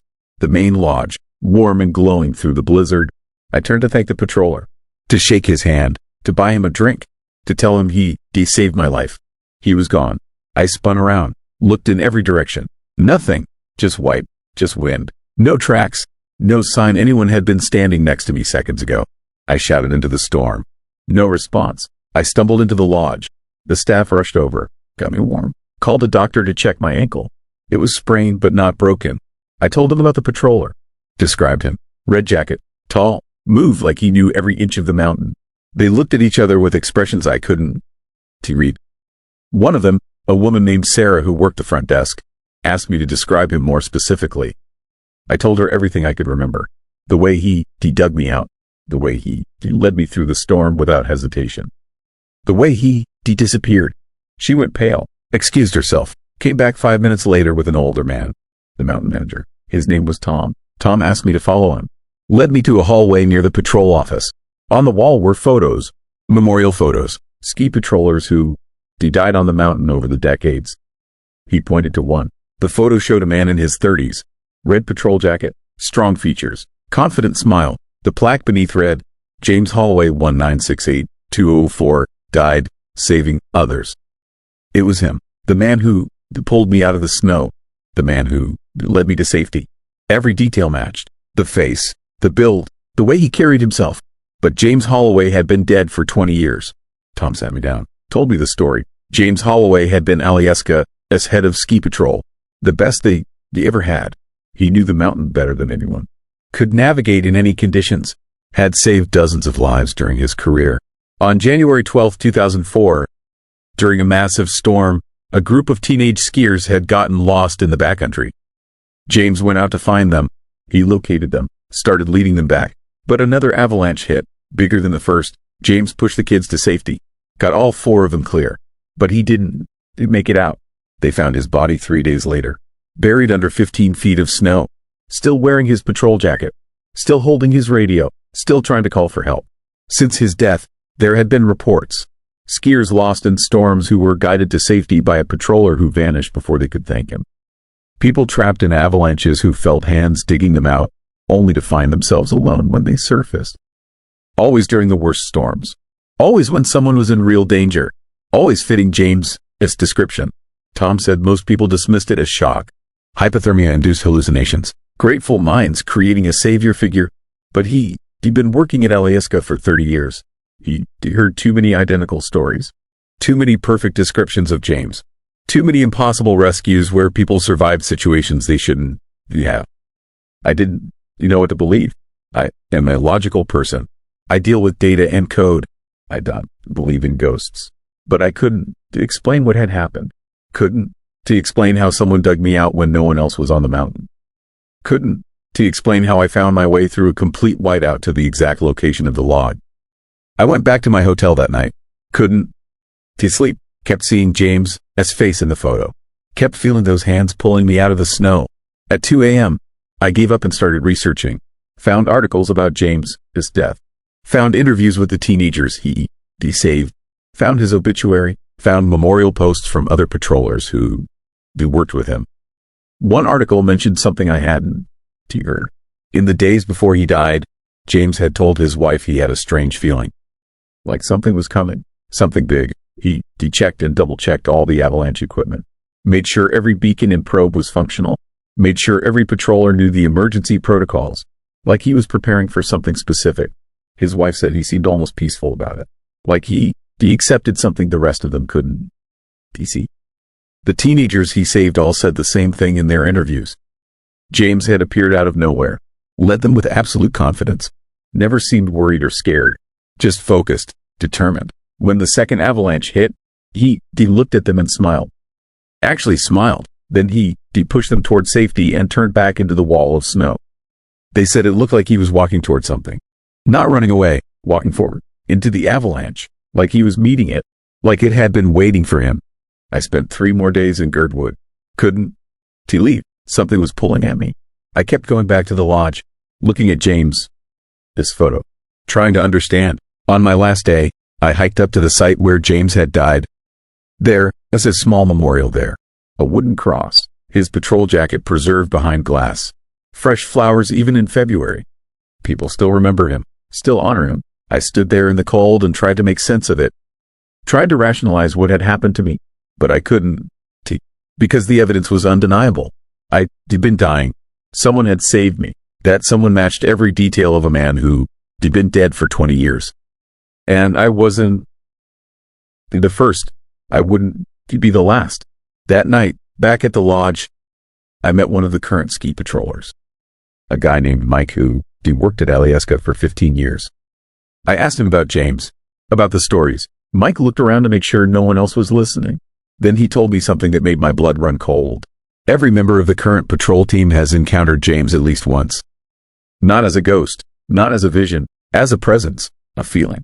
During dangerous rescues, when they searching for someone in a storm, they feel him with them, guiding them, showing them where to look. Sometimes they hear a voice on their radio, calm, clear, giving directions, but when they check, no one transmitted. The frequency was empty. Mike said James never really left the mountain. His body was removed, but his purpose remained. His drive to save people, to protect skiers, to prevent others from dying the way he did. That purpose was so strong it couldn't be erased by something as trivial as death. It embedded itself in the mountain, became part of Alaskan. And now, whenever someone is in real danger, James comes back, does his job, saves one more life, then disappears until he is needed again. Mike asked me not to tell anyone, not to spread the story too publicly. Not because they want to hide it, but because this presence is sacred to the patrol team. He is their guardian, their silent partner, their reminder that some people care so much about saving others that even death can stop them from trying. I flew back to Seattle the next day, tried to return to normal life, work, friends, routine, but I can't stop thinking about James Holloway, about the fact that I'm alive because a dead man refused to let me die alone on that mountain, about the fact that somewhere on Alaskan, right now, James is waiting, watching, ready to step in the moment someone needs him. Last week, I got an email from Sarah at the lodge. She heard about another rescue.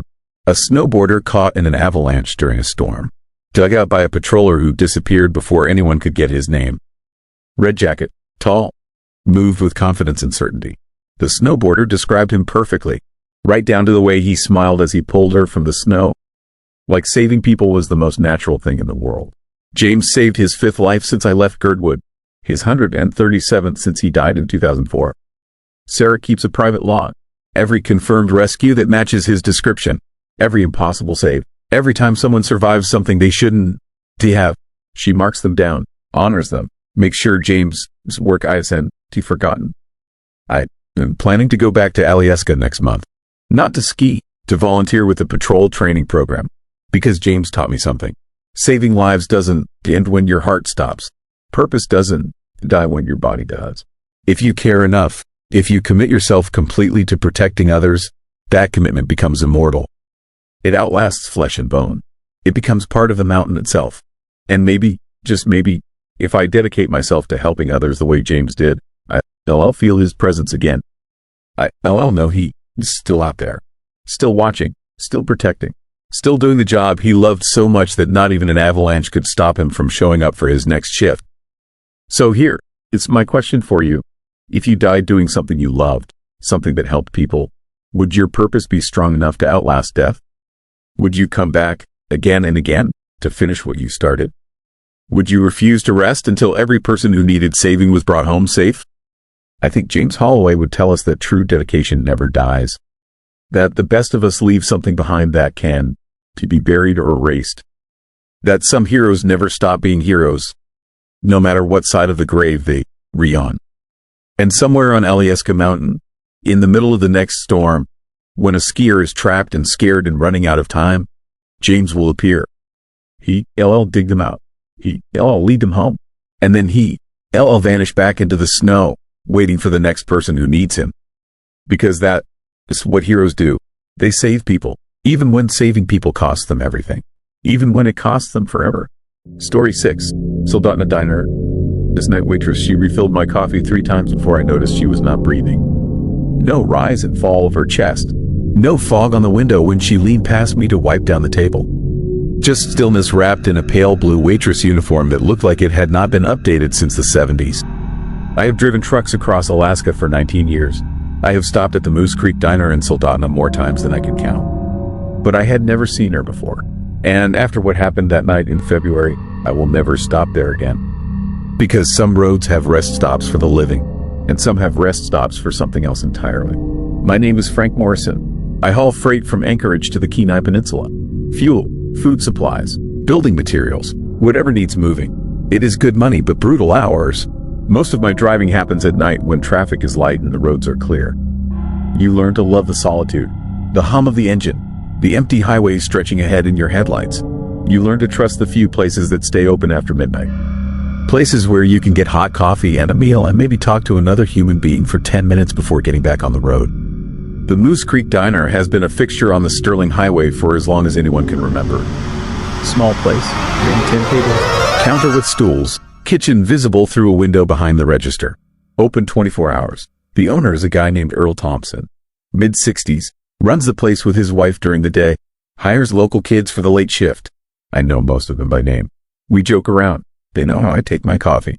It is as close to home as you get when you spend most of your life on the road. I pulled into the parking lot around 2 in the morning. February 14th, Valentine. This day. Not that it mattered to me. Divorced 8 years. No kids. Just me and the rig. The lot was empty except for one other truck. Idaho plates. Driver I did not recognize, probably catching some sleep in his cab. Snow was falling light and steady. The diner, its neon sign glowed red against the white. Moose Creek Diner. Vacancy. Good food. The windows were fogged from the heat inside. Looked warm. Looked safe. Looked exactly like it always did. I killed the engine and climbed down from the cab. My breath came out in clouds. Temperature was probably around 5 below. The cold hit my face like a slap. I jogged across the parking lot and pushed through the front door. The little bell above it rang. Warmth washed over me. The smell of coffee and bacon grease. Classic rock playing low on the radio. Everything normal. Everything familiar. Except the diner was empty. No one at the counter. No one at the tables. No sound from the kitchen. Just the music and the hiss of the coffee maker. I called out. Asked if anyone was working. No response. I figured maybe Earl or whoever was on shift had stepped into the back for supplies. I took my usual spot at the counter. Third stool from the left. Pulled off my gloves and coat. Waited. A minute passed. Then another. I was about to get up and check the kitchen when I heard footsteps. Soft. Almost silent. Coming from the hallway that led to the restrooms. She emerged from the shadows like she had been waiting there all along. Young woman. Maybe 22 or 23. Thin. Pale skin. Dark hair pulled back in a ponytail. She wore a light blue waitress uniform with a white apron.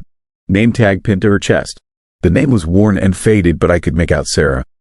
She did not smile, did not acknowledge me with words. Just walked behind the counter, grabbed the coffee pot, and poured me a cup. Her movements were smooth, practiced, like she had done this 10,000 times before. I thanked her, asked if they had any of the pot roast special left. She nodded once, turned and disappeared into the kitchen. I sipped my coffee. It was perfect, hot, strong, exactly how I liked it. I looked around the diner. Something felt off, but I could not pinpoint what. The radio was playing a song I did not recognize. Old country. Patsy Cline, maybe? The clock on the wall showed 2:15, but it seemed too quiet for that time. Usually there was at least one other person. A local. Another trucker. Someone. But tonight it was just me and the silent waitress. She returned with the pot roast. Set it down in front of me without a word. The plate was hot. The food looked good. Mashed potatoes. Gravy. Carrots. I picked up my fork and started eating. She stood at the end of the counter, watching me. Not in a creepy way. More like she was waiting for something. Making sure I had everything I needed. I glanced up at her a few times. She never looked away. Never blinked. Just stood there with her hands folded in front of her apron. That was when I noticed the temperature. The diner had felt warm when I walked in, but now it was getting cold. I could see my breath again. The windows were starting to frost on the inside. I looked over at the heater vent. It was blowing, but the air coming out felt like it was pulling heat away instead of adding it. I wrapped my hands around my coffee cup. It was lukewarm now, even though she had poured it 3 minutes ago. I asked her if something was wrong with the heat. She did not respond. Did not even acknowledge that I had spoken. Just kept watching me with those dark eyes. I felt a chill that had nothing to do with the temperature. Something was wrong. I knew it the way you know things in dreams right before they turn into nightmares. I pushed the plate away, stood up, pulled some cash from my wallet and laid it on the counter. Told her to keep the change. She looked at the money but did not move to take it. I grabbed my coat and started for the door. That was when I heard it. A voice, faint, coming from behind me. It sounded like it was traveling through water, distorted, hollow. It was saying something, but I could not make out the words. I turned around. The waitress was still standing in the same spot, but her mouth was moving, slow, deliberate, like she was trying to speak but had forgotten how. Her lips formed words that did not match any language I knew. And her eyes, God, her eyes had changed. They were darker now, empty, looking at me but seeing through me to something beyond. I ran, hit the door hard and burst out into the parking lot. The cold air felt like salvation. I sprinted to my truck, climbed in, started the engine. My hands were shaking so bad it took 3 tries to get the key in the ignition. I threw it in reverse and backed out fast. The tires spun on the snow. I shifted to drive and punched the accelerator. As I pulled onto the highway, I looked back at the diner. The waitress was standing in the window, watching me leave. Her hand was raised, pressed against the glass, and behind her I could see shapes, other figures, standing in the darkness of the diner. At least 6 or 7 of them, all wearing old uniforms, all standing perfectly still, all watching. I drove straight through to Anchorage. Did not stop, did not look back. When I got home, I tried to sleep but could not. I kept seeing her face, those empty eyes, that slow-moving mouth trying to form words I should not have heard. I finally gave up around noon and called Earl Thompson. Asked him if he had hired a new waitress, a girl named Sarah. He was quiet for a long time. Then he asked me where I had seen her. I told him at the diner. Last night around 2 in the morning. He said that was impossible. Said the diner had been closed since 6 the previous evening. Said he had locked up himself. Said nobody should have been there. I told him I was not making it up. I had eaten pot roast, drunk coffee, paid cash. He said he would check the diner and call me back. An hour later my phone rang. Earl. His voice was shaking. He said the diner had been locked when he arrived. Doors secure, alarm still set, but inside he found things that should not have been there. A coffee pot that had been used recently, still warm, a plate with the remains of pot roast on the counter where I said I had been sitting. And cash, $32, exactly what I had left. But that was not the worst part. Earl said he had checked the security cameras. The diner had 4 cameras, 1 covering the entrance, 1 behind the counter, 1 watching the kitchen, 1 in the parking lot. All of them had recorded the previous night.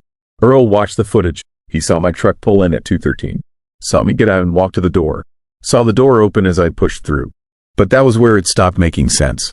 Because according to the cameras, I walked into an empty diner, sat down at an empty counter, appeared to eat from an empty plate, drank from an empty cup, and talked to someone who was not there. The cameras never showed the waitress, never showed any other figures. Just me, alone, having a conversation with the air. Earl told me something else. Something he had never mentioned to any of the truckers who stopped regularly. His daughter Sarah had worked at the diner in the early 70s. She was 22, loved the job, loved talking to the drivers who came through. She worked a late shift most nights. February 13th, 1972. She closed the diner around midnight, started walking home. The family lived about a mile away. Easy walk even in winter.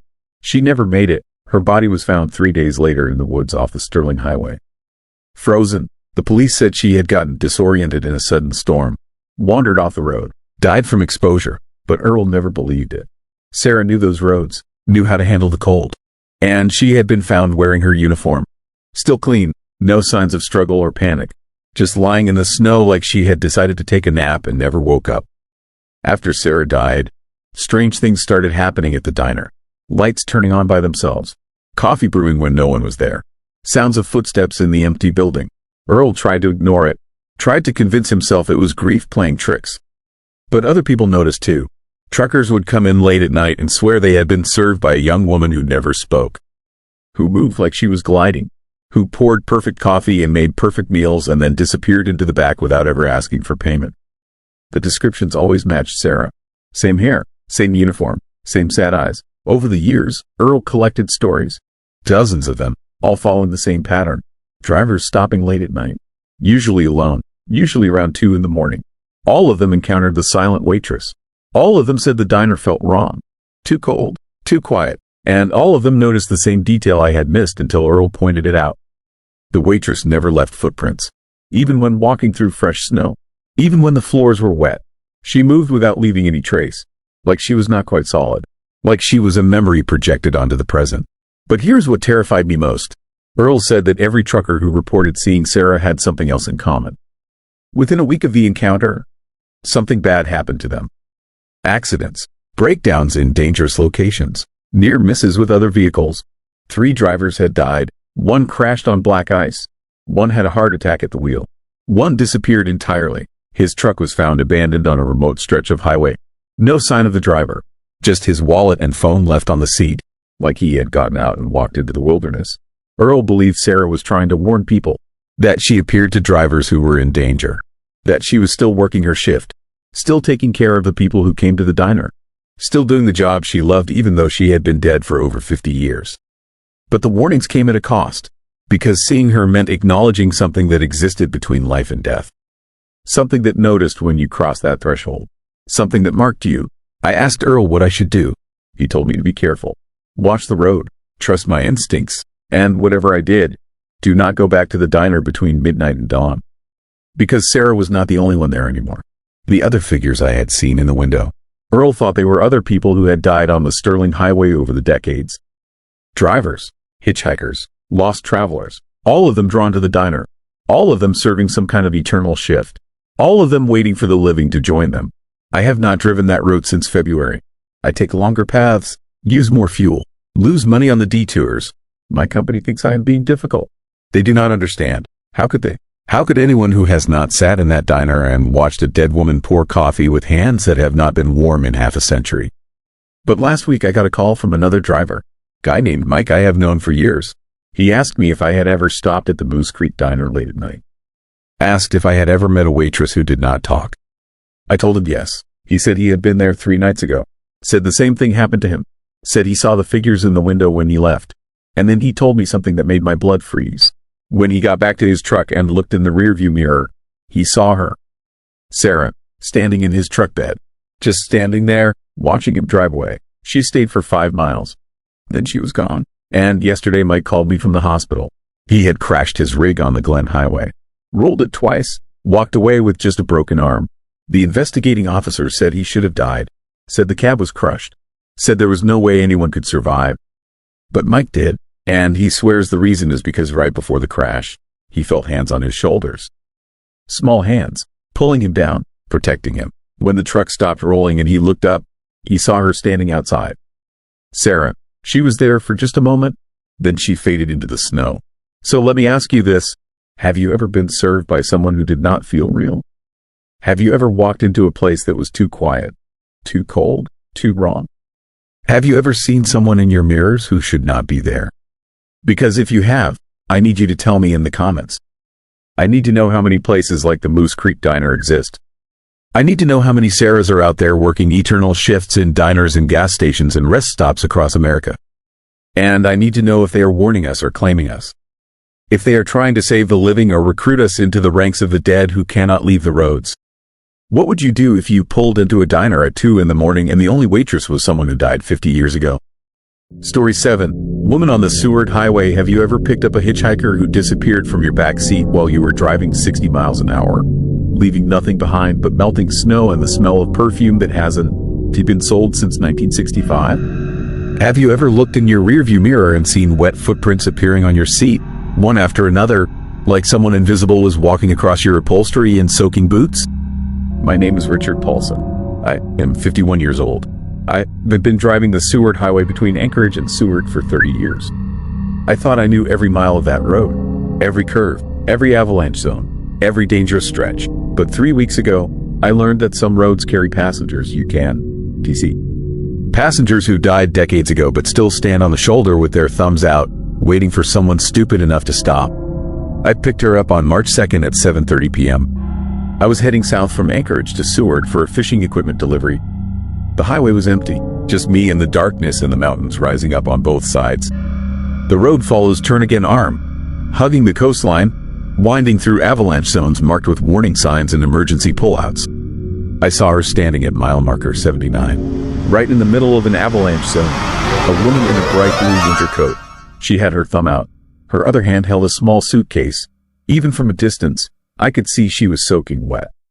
Her hair hung in dark strings. Water dripped from her coat. She looked like she'd been standing in the rain for hours. But it wasn't raining. The night was clear, cold, stars visible above the mountains. No reason for her to be that wet. I should have kept driving. Every instinct told me something was wrong. But she looked desperate, stranded. And I've picked up hitchhikers before, helped people in trouble. I pulled over about 50 feet ahead of her. I watched in my side mirror as she walked toward my truck. Her movements were strange. Too smooth, like she was gliding more than walking. She reached my passenger door and stopped. Just stood there. I leaned over and unlocked it, opened it from the inside. She didn't get in the front. Instead, she pulled open the back door, climbed into the rear seat. I turned to look at her. He had a better view. ask where she was headed. But she was already sitting back there, perfectly still, staring straight ahead. Water dripped from her coat onto my seat. Puddles formed on the floor mats. I asked where she was going. She didn't respond, didn't even look at me. Just stared forward with this blank expression. I asked again. Nothing. I figured she was in shock. Hypothermic. I cranked up the heat and started driving. Planned to take her to the next town, get her somewhere warm, call for help if needed. The smell hit me about 2 miles down the road. Perfume. Strong. Floral. Old-fashioned. The kind my grandmother used to wear in the 60s. It filled the truck, mixed with the smell of wet wool and something else. Something metallic, like rust or blood. I glanced in the rearview mirror. The woman was still there, still staring forward, but now I could see her more clearly. Her skin was gray, pale. Her lips were blue. Her eyes were completely black. Not just dark, black, like there was nothing behind them. Just empty space. I felt my stomach drop. Something was very wrong. I started to pull over. Planned to tell her to get out. But when I looked in the mirror again, she was gone. The back seat was empty. Just puddles of water and melting snow. The smell of perfume lingered. But the woman had vanished. I slammed on the brakes, pulled over hard, got out and checked the back seat. No one there. The doors were still locked from the inside. She had gotten out. But she was gone. The only evidence she'd been there was the water, soaking into my seat, dripping onto the floor. And that perfume smell, thick, overwhelming. I stood on the side of the highway trying to process what had happened. Tried to rationalize it. She'd gotten out somehow when I wasn't looking. Unlocked the door, jumped out. But I would have felt it, would have heard the door open, would have seen something in my mirrors. A truck pulled up behind me.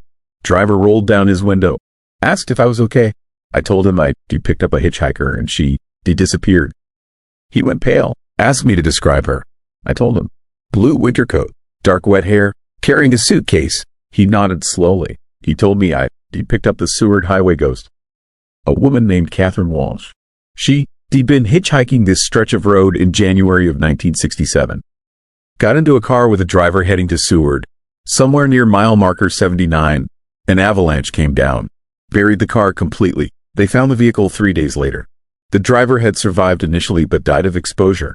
Catherine was still in the back seat, frozen solid, clutching her suitcase, wearing a blue winter coat. Since then, drivers report seeing her, always near mile marker 79, always in avalanche zones, always soaking wet even when there is no rain. Some people stop, pick her up. She gets in the back seat, doesn't speak. Then she disappears, leaves behind melting snow and the smell of her perfume. White shoulders. They stopped making that scent in the 80s. But people still smell it in their vehicles after Catherine vanishes. The driver told me I was lucky. Most people who pick her up start having problems. Accidents, near misses with avalanches, mechanical failures. Like Catherine brings the danger that killed her with her. Like she is trying to warn people, or maybe trying to share her fate. He drove off, left me standing there with a truck that smelled like old perfume and a back seat full of melting snow.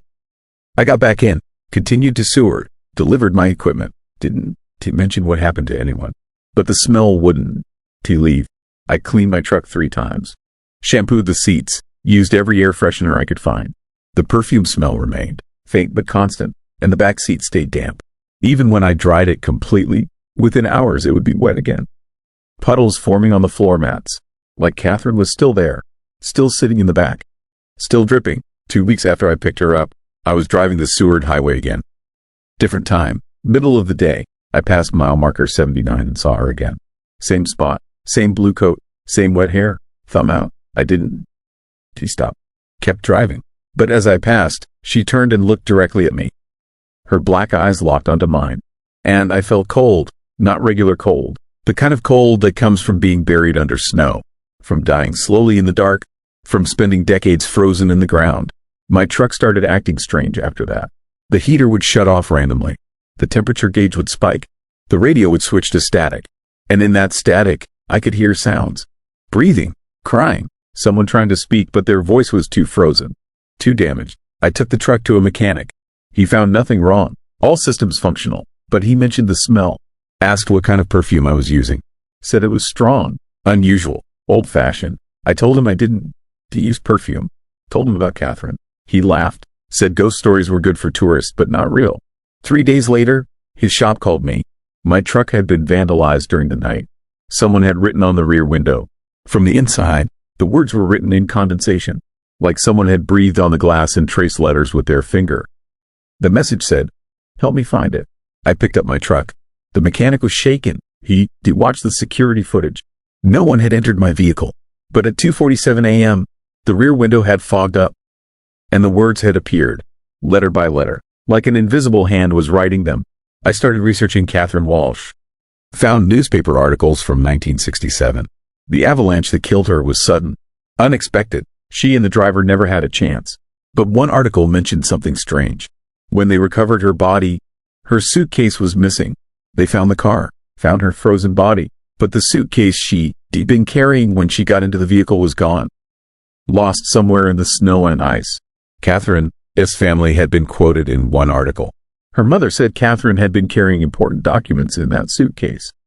Letters, photos, things that mattered to her. She'd been moving to Seward, starting a new life. Everything she valued was in that suitcase. And when she died, those things were lost, buried somewhere in the avalanche debris, never recovered. I realized what Catherine wanted.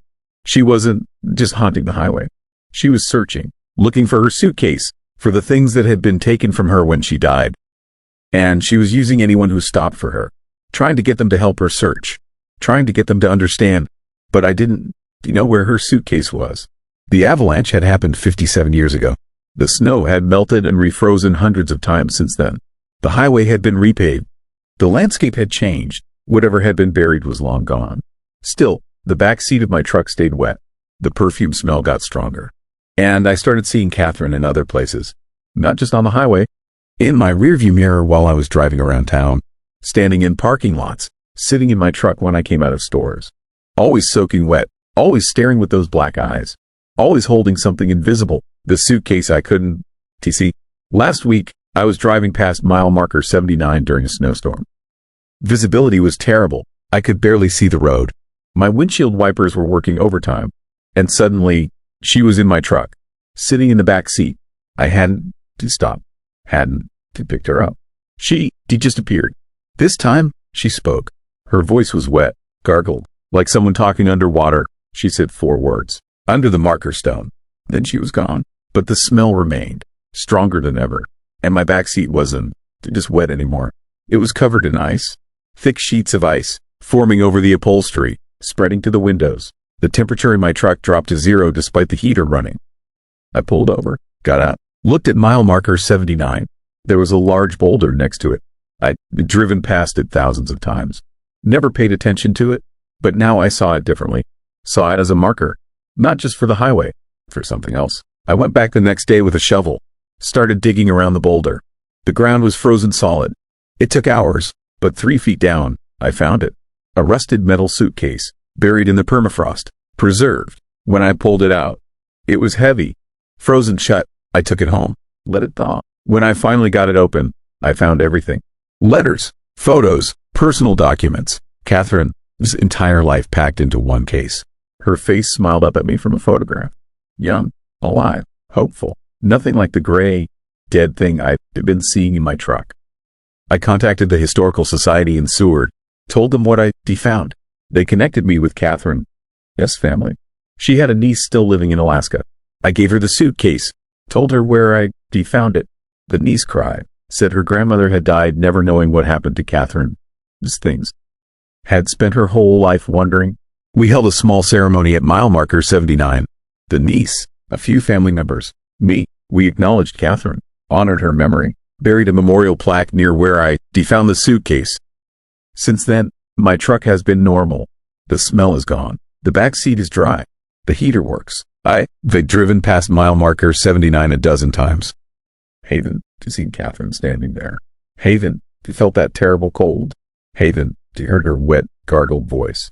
But other drivers still report seeing her.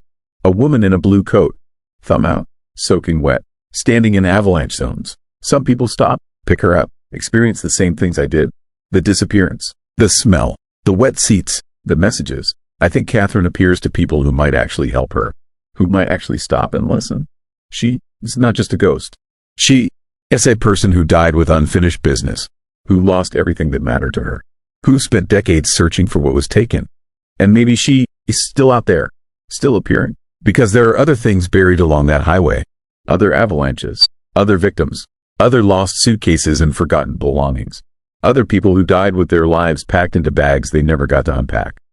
Maybe Catherine is showing them the way, teaching them how to reach out, how to make the living pay attention, how to search even after death. I don't, but I do know this. If you ever driving the Seward Highway late at night, and you see a woman in a blue coat standing near an avalanche zone with her thumb out, looking soaking wet on a clear night, you have a choice. You can keep driving, pretend you didn't. Do you see her? Let her keep searching forever. Or you can stop, let her in, follow where she leads, and maybe, just maybe, help her find what she has been looking for since 1967. So here is my question. If you knew that stopping for a ghost would lead to weeks of terror and strange experiences, but might also give a tortured soul the peace they've been denied for decades, would you pull over? Would you risk it? Or would you drive past, knowing you left someone stranded on an endless, frozen road? Story 8, Barrow Research Station. As sixth scientist, I counted 5 people at breakfast this morning. Same as every morning for the past 3 months. But when I looked at the group photo we took yesterday, there were 6 of us standing in front of the research station. The 6th person stood at the edge of the frame, face blurred beyond recognition, wearing the same red parka we all wear. I showed the photo to the others. Every single one of them counted 6 people, but when we went around the table saying our names out loud, there were only 5 of us. Someone was in that photo who should not exist. Someone was living at the research station with us, and we had no idea how long they had been there. My name is Dr. Sarah Chen. I am a climate scientist studying ice core samples at the Barrow Arctic Research Station in Alaska. Barrow is the northernmost settlement in the United States. Population around 4,500 during summer, much less in winter. The research station sits 15 miles outside town, 5 prefabricated buildings connected by enclosed walkways. During winter, we operate in total darkness for 67 days straight. From late November through January, the sun never rises above the horizon. You live by artificial light, by the glow of computers and the harsh fluorescent tubes overhead. And you learn very quickly that isolation does strange things to the human mind. Our team was small, just 5 scientists, me studying climate data, Dr. James Porter, a geologist examining permafrost degradation, Dr. Marcus Webb, a biologist researching cold-adapted microorganisms, Dr. Elena Petrov, an atmospheric physicist measuring ozone levels, and Thomas Crane, our station manager and logistics coordinator. We had been together since October, 3 months of darkness, 3 months of seeing the same 4 faces every single day. We knew each other, its routines, our habits, our quirks. We were a tight unit. We had to be. Out here, your team was your lifeline. The first sign something was wrong came in early December. Elena mentioned she had heard someone walking outside her quarters around 3 in the morning. Heavy footsteps in the hallway. She assumed it was Thomas doing his nightly rounds. But when she asked him about it the next day, he said he had been asleep. We all had. Nobody had been in the hallways. Elena looked embarrassed, blamed it on exhaustion. We all nodded and moved on. Isolation creates sounds. The buildings expanding and contracting in the cold. The wind, pipes. We were used to strange noises. But then Marcus said he had seen someone standing outside the main research building. Just standing there in the darkness, wearing a red parka. Not moving. He waved. The figure did not respond. Marcus went back to his work. When he looked up 30 seconds later, the figure was gone. He searched the grounds with a flashlight, found footprints in the snow leading from the building to the edge of the perimeter fence. Then nothing, like whoever had been there had simply vanished. We started paying more attention. James swore he had heard someone coughing in the bathroom. Went to check, found it empty. I saw movement in my peripheral vision while working late in the lab. A shadow passing the window. But when I went outside to investigate, there was nobody. Just wind and darkness and the endless cold. We told ourselves we were imagining things. That the dark season was getting to us. That we needed to take better care of our mental health. We increased our vitamin D intake. Made sure to use the light therapy boxes. Exercise more. But the incidents continued. The photograph changed everything. We took team photos once a week. Documentation for the research logs. Thomas set up the camera on a tripod outside the main building. We gathered in front of the entrance. Smiled. The timer beeped. The flash went off. Standard procedure. When I uploaded the photo that evening, I nearly dropped my laptop. There were 6 people in the image. The 5 of us standing in our usual positions. and a sixth figure at the far right edge of the frame. Blurred, distorted, like they had moved during the exposure. But we had all stood perfectly still. I knew we had. I called everyone to the common room, showed them the photo on the projector. The reaction was immediate. Elena gasped. Marcus went pale. James stood up and walked closer to the screen, squinted at the blurred figure. Thomas just stared. Nobody spoke for a long time. Finally, Marcus asked if any of us had seen a sixth person when we took the photo. We all said no. 5 people. That was it. But the camera did not lie. Someone had been standing with us. We checked the previous week's photos, found the same thing. A sixth figure in every single group shot going back 4 weeks. Always blurred. Always at the edge of the frame. Always wearing a red parka identical to ours. How had we not noticed before? We examined each photo carefully. The figure appeared in different positions. Sometimes far left, sometimes far right, once in the background behind us. But always present, always watching. Thomas checked the station logs. 5 people had checked in on October 1st. 5 people had been living here since then. No visitors. No supply drops that included additional personnel. The nearest settlement was 15 miles away and nobody from town had reason to come out during the dark season. Our food supplies were calculated for 5 people. Our fuel consumption matched 5 people. Everything in the logs confirmed what we already knew. There were only 5 of us at the station. But the photos said otherwise. We decided to do a full sweep of the facility. Every building, every room, every closet and storage area. We went together. Nobody wanted to be alone. The research station was not large.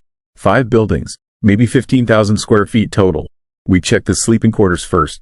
5 bedrooms, 5 beds, all accounted for. We moved to the labs, the common areas, the storage rooms. Found nothing.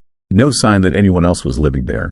No extra supplies missing. No unfamiliar belongings. Just the 5 of us and our equipment. But then we found something in the storage building. A 6th red parka hanging on a hook near the door. None of us recognized it. We each checked our own parkas. All present and accounted for. The extra parka was identical to ours. Same brand, same size, same station identification patch sewn on the sleeve. But it was damp, like someone had been wearing it outside recently. And it smelled wrong, not like sweat or body odor, like something else, something chemical and cold and rotten. That night, nobody slept well.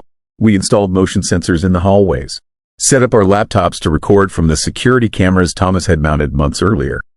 We wanted to catch whoever or whatever was living with us. The cameras ran all night. When we reviewed the footage in the morning, we saw nothing unusual. Just empty hallways, dark rooms. But at 3:17 in the morning, one of the motion sensors triggered in the main hallway. The camera showed the hallway for exactly 12 seconds. Empty. Then the recording skipped. 3 minutes of footage just gone. When it resumed, the motion sensor was no longer triggered, like something had passed through that could not be recorded. We started seeing the figure more frequently.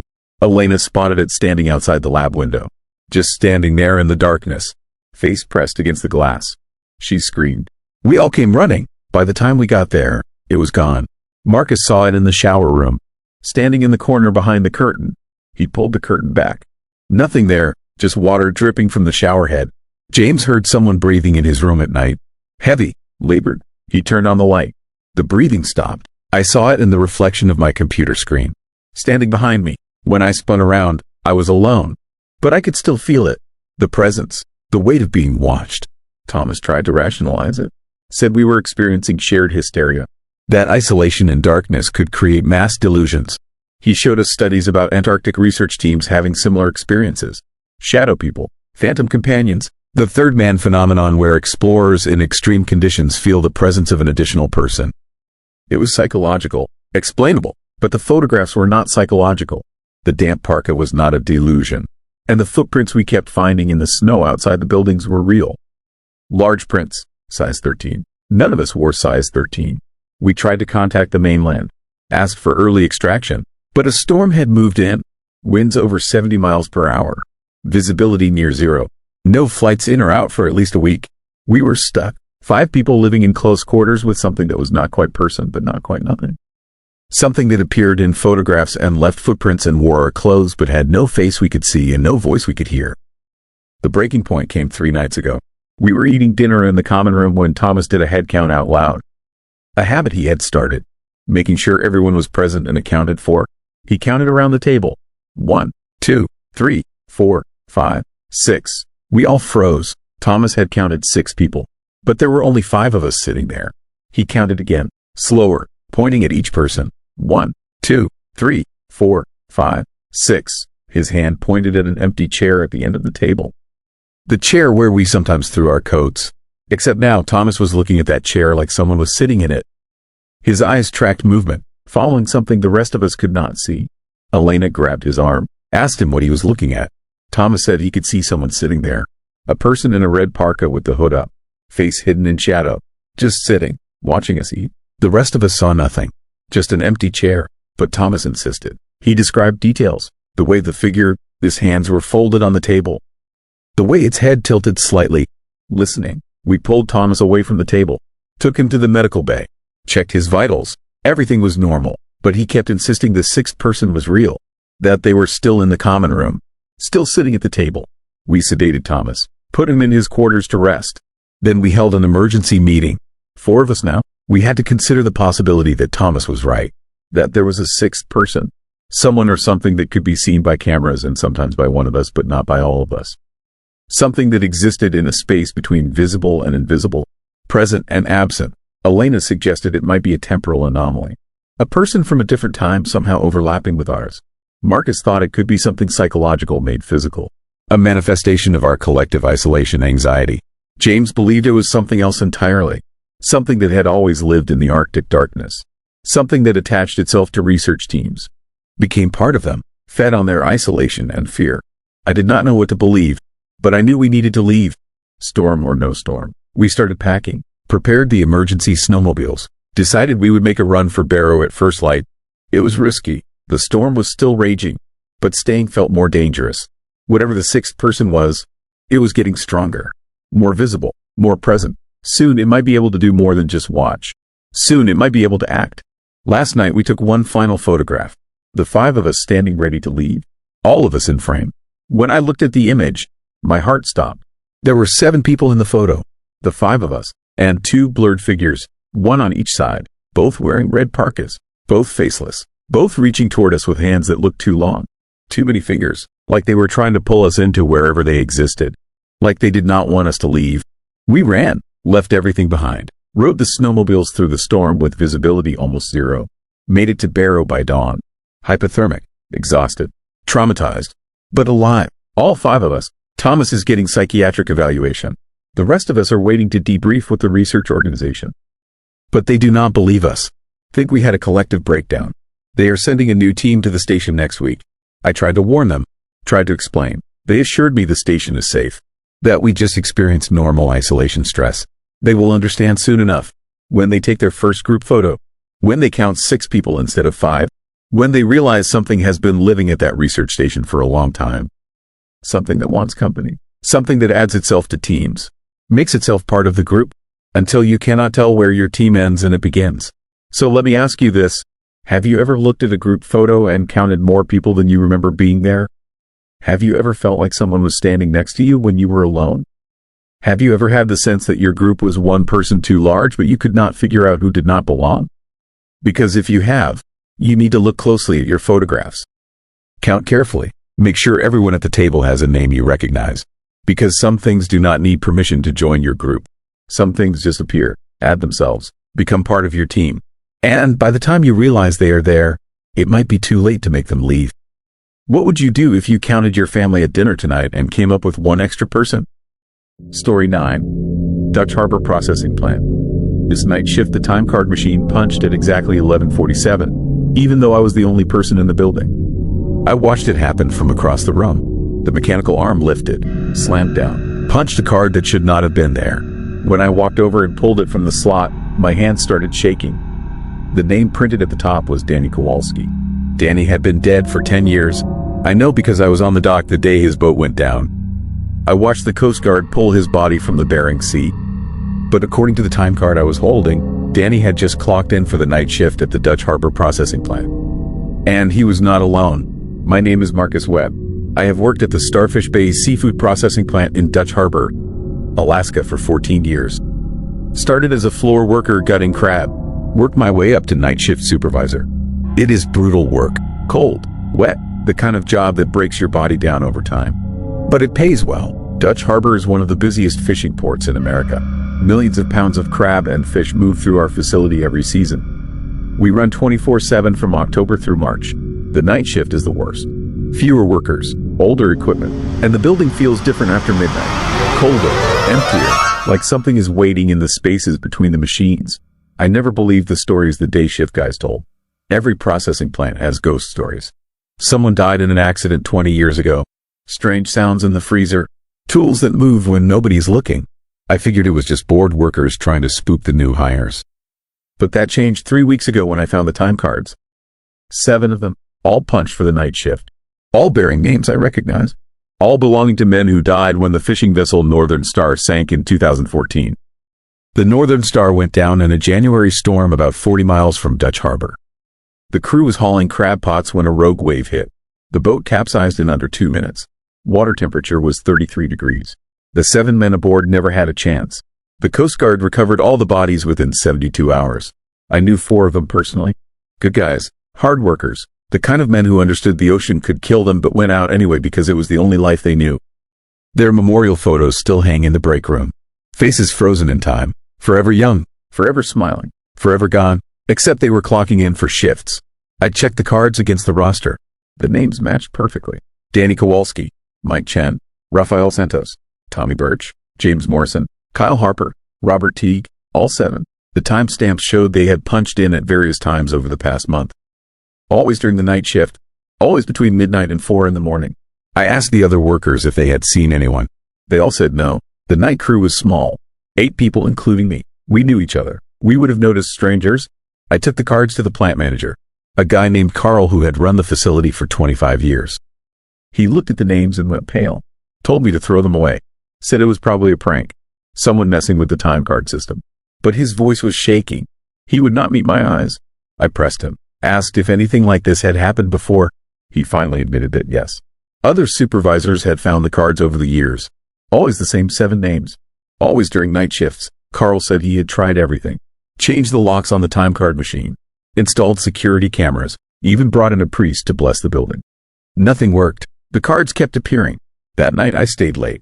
Told the crew I was doing inventory. Really, I wanted to watch the time card machine. See if I could catch whoever was doing this. I set up in the office with a clear view of the clock and station. The plant was mostly empty. Just the hum of refrigeration units and the distant sound of machinery. I made coffee, settled in, waited. Hours passed. Midnight came and went. Then 1, then 2. Nothing happened. I started to think maybe Carl was right. Maybe it was just a prank that had run its course. At 2:43, the temperature dropped. Not gradually, all at once, like someone had opened a massive freezer door. My breath came out in clouds. The coffee in my cup started steaming harder. I looked at the thermostat. 72 degrees, but it felt like 40. I stood up, grabbed my jacket. That was when I heard it. The sound of footsteps, heavy boots on concrete, coming from the processing floor. Multiple sets, walking in rhythm, like a crew heading to their stations.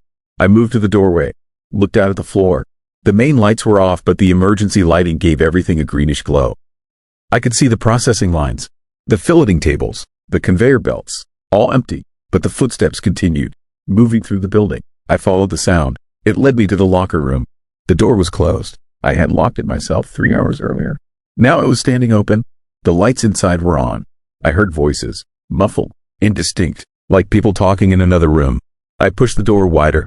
The locker room was empty, but 7 lockers stood open, the same 7 that had belonged to the Northern Star crew. Their names were still taped to the doors. Nobody had used these lockers in a decade. They should have been reassigned, but Carl had left them as a memorial. Now each one had a jacket hanging inside, work gloves on the bench below, boots lined up neatly, like someone had just gotten ready for their shift. I touched one of the jackets. It was damp, smelled like salt water, felt cold enough to have been soaking in the ocean for hours. The lights flickered, once, twice, then went out completely. I stood in the darkness listening to my own breathing. Somewhere in the building a door slammed, then another, then what sounded like a dozen doors all closing at once. The freezer units. I ran back to the main floor. Every single freezer door was shut tight. We always left 2 open for airflow when we were not actively processing. Now they were all sealed, and from behind each one I could hear sounds. Scraping, thumping, movement, like something was inside trying to get out. I grabbed my radio, called security. The night guard was a retired fisherman named Pete. He had worked in Dutch Harbor for 40 years. Seen everything. He arrived 5 minutes later looking annoyed. Asked me what the emergency was. I explained about the freezer doors, the locker room, the time cards. He listened. Then he told me something that made my blood freeze. He said this happened every year around this time. The anniversary of the Northern Star sinking was January 23rd, 3 weeks away. He said the dead crew always came back in the weeks leading up to it. They walked the plant, opened their lockers, punched their time cards, like they were trying to work, like they did not understand they were gone. Pete told me other workers had seen them over the years. Full apparitions. Men in processing gear walking through walls, standing at machines that were not running. Some people heard their voices, laughing, joking, talking about catches and weather and all the things fishermen talk about. One worker claimed he had seen all 7 of them standing in the blast freezer. Just standing there in the -40 temperature. Staring at nothing, their skin blue, their eyes clouded with ice. When the worker approached, they turned and walked through the back wall. Disappeared. I did not want to believe it. Wanted to think there was a rational explanation. But then the equipment started acting up. Machines turning on by themselves. Conveyor belts running when nobody had started them. Tools moving. One night I watched a filleting knife slide 6 feet across a stainless steel table. Nobody near it, no vibration, just movement, deliberate, like an invisible hand had pushed it. Another time I found a set of work gloves arranged on a processing table. Positioned like someone was still wearing them. Still working. When I picked them up they were frozen solid. So cold they burned my skin. The other workers started refusing to be alone on the floor. We implemented a buddy system. Nobody went anywhere solo, but even that did not help. A guy named Kevin was working with his partner near the blast freezer when he felt someone tap his shoulder. He turned around. Nobody there. His partner swore he saw a shadow move behind Kevin. Tall, man-shaped. There for a second then gone. They both left early that night. Kevin quit the next day. Said he was done. Said he could feel something watching him the whole time he was in the building. Something that knew his name. I started documenting everything. Taking photos, recording audio, trying to capture evidence. The photos showed nothing unusual. Just empty rooms and dark hallways. But the audio was different. I recorded hours of the plant at night. When I played it back, I heard things that were not there in real time. Voices, faint but distinct, calling out measurements, weights, all the things you hear on a busy processing floor. Except we were not processing anything. The floor was empty. The machines were off. But the voices were there. Trapped in the recording. 7 different men, speaking over each other, working a shift that ended 10 years ago. The worst incident happened last week. I was in the office finishing paperwork around 3 in the morning. The plant was silent. Most of the crew had gone home. Just me and 2 workers finishing a small batch in the main processing area. Then I heard it, the emergency alarm, the one that sounds when someone is trapped in a freezer. I ran, hit the floor at full speed. The workers were fine, standing by their station looking confused. They had not triggered any alarm, but the sound was still blaring, coming from the number 3 blast freezer, the one we had not used in 2 days. I opened the freezer door. The cold hit me like a wall. -45 degrees. My skin went numb instantly. I could barely see through the fog created by the temperature difference. But I saw shapes, 7 of them, standing in a line, facing me. They were wearing the same clothes I had seen in the memorial photos. The same faces, the same builds, but their skin was gray. Their eyes were wrong, too dark, too empty, and they were covered in frost. Thick white frost that made them look like statues carved from ice. I staggered backward, hit the door frame. My radio fell from my belt. I bent to grab it, and when I looked back up, the shapes were closer. They had moved 5 feet in the second I had looked away. No walking, no transition, just there, closer. I slammed the freezer door shut, locked it. My hands were shaking so bad I could barely turn the handle. Through the small window I could see them, still standing there, still watching. One of them raised his hand, pressed it against the glass. His palm left a print. Not frost, something darker, like oil or blood. Then the lights inside the freezer went out. I ran to the office, called Carl, told him what I had seen. He was quiet for a long time. Then he said something that changed everything. He said the Northern Star crew had not been bringing in crab when they died.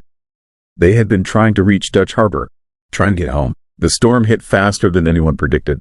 The boat capsized 3 miles from the harbor entrance. So close they could probably see the lights, see the processing plants where they would have unloaded their catch, see the docks where they had worked for years. They died within sight of home. And maybe that was why they kept coming back. Why they punched time cards and opened lockers and stood in freezers. They were still trying to finish their shift. Still trying to make it home. Carl told me to leave. Take a few days off. Let him handle it. I refused. This was my shift. My responsibility. But I started bringing someone with me whenever I did rounds. Never went anywhere alone. Never stayed after 4 in the morning. And I stopped looking at the time cards. Stopped checking the lockers. Because knowing made it worse. Knowing that 7 men were trapped in some kind of loop. Forever working. Forever trying to reach a shore they would never make. Forever cold and lost and unable to understand that they were dead. Yesterday the anniversary passed. January 23rd. 10 years since the Northern Star went down. I worked that night expecting the worst. But nothing happened. The plant was quiet. No footsteps. No doors slamming. No shapes in the freezer.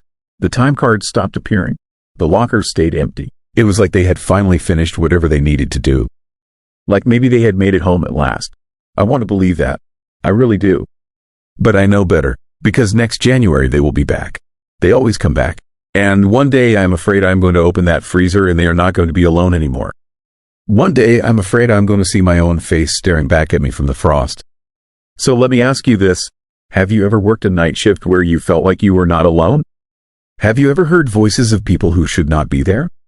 Have you ever seen someone out of the corner of your eye only to find empty space when you turn? Because if you have, I need you to tell me in the comments. I need to know if this is just Dutch Harbor or if every port and plant and dock has its own crew of the dead who cannot let go. And I need to know if there is any way to help them find peace. Or if they are doomed to work forever in the cold and the dark with no end in sight. What would you do if you found a time card punched by someone you watched die? Thank you for visiting to Midnight Whisper Stories. I am the creator of this channel, where every dark story is designed to help you escape the noise of the day and immerse yourself in worlds that spark your imagination. I write every script, design every image, hear voice actors to bring my stories to life, and edit everything myself. So sit back, relax, and let the whispers of the night guide you.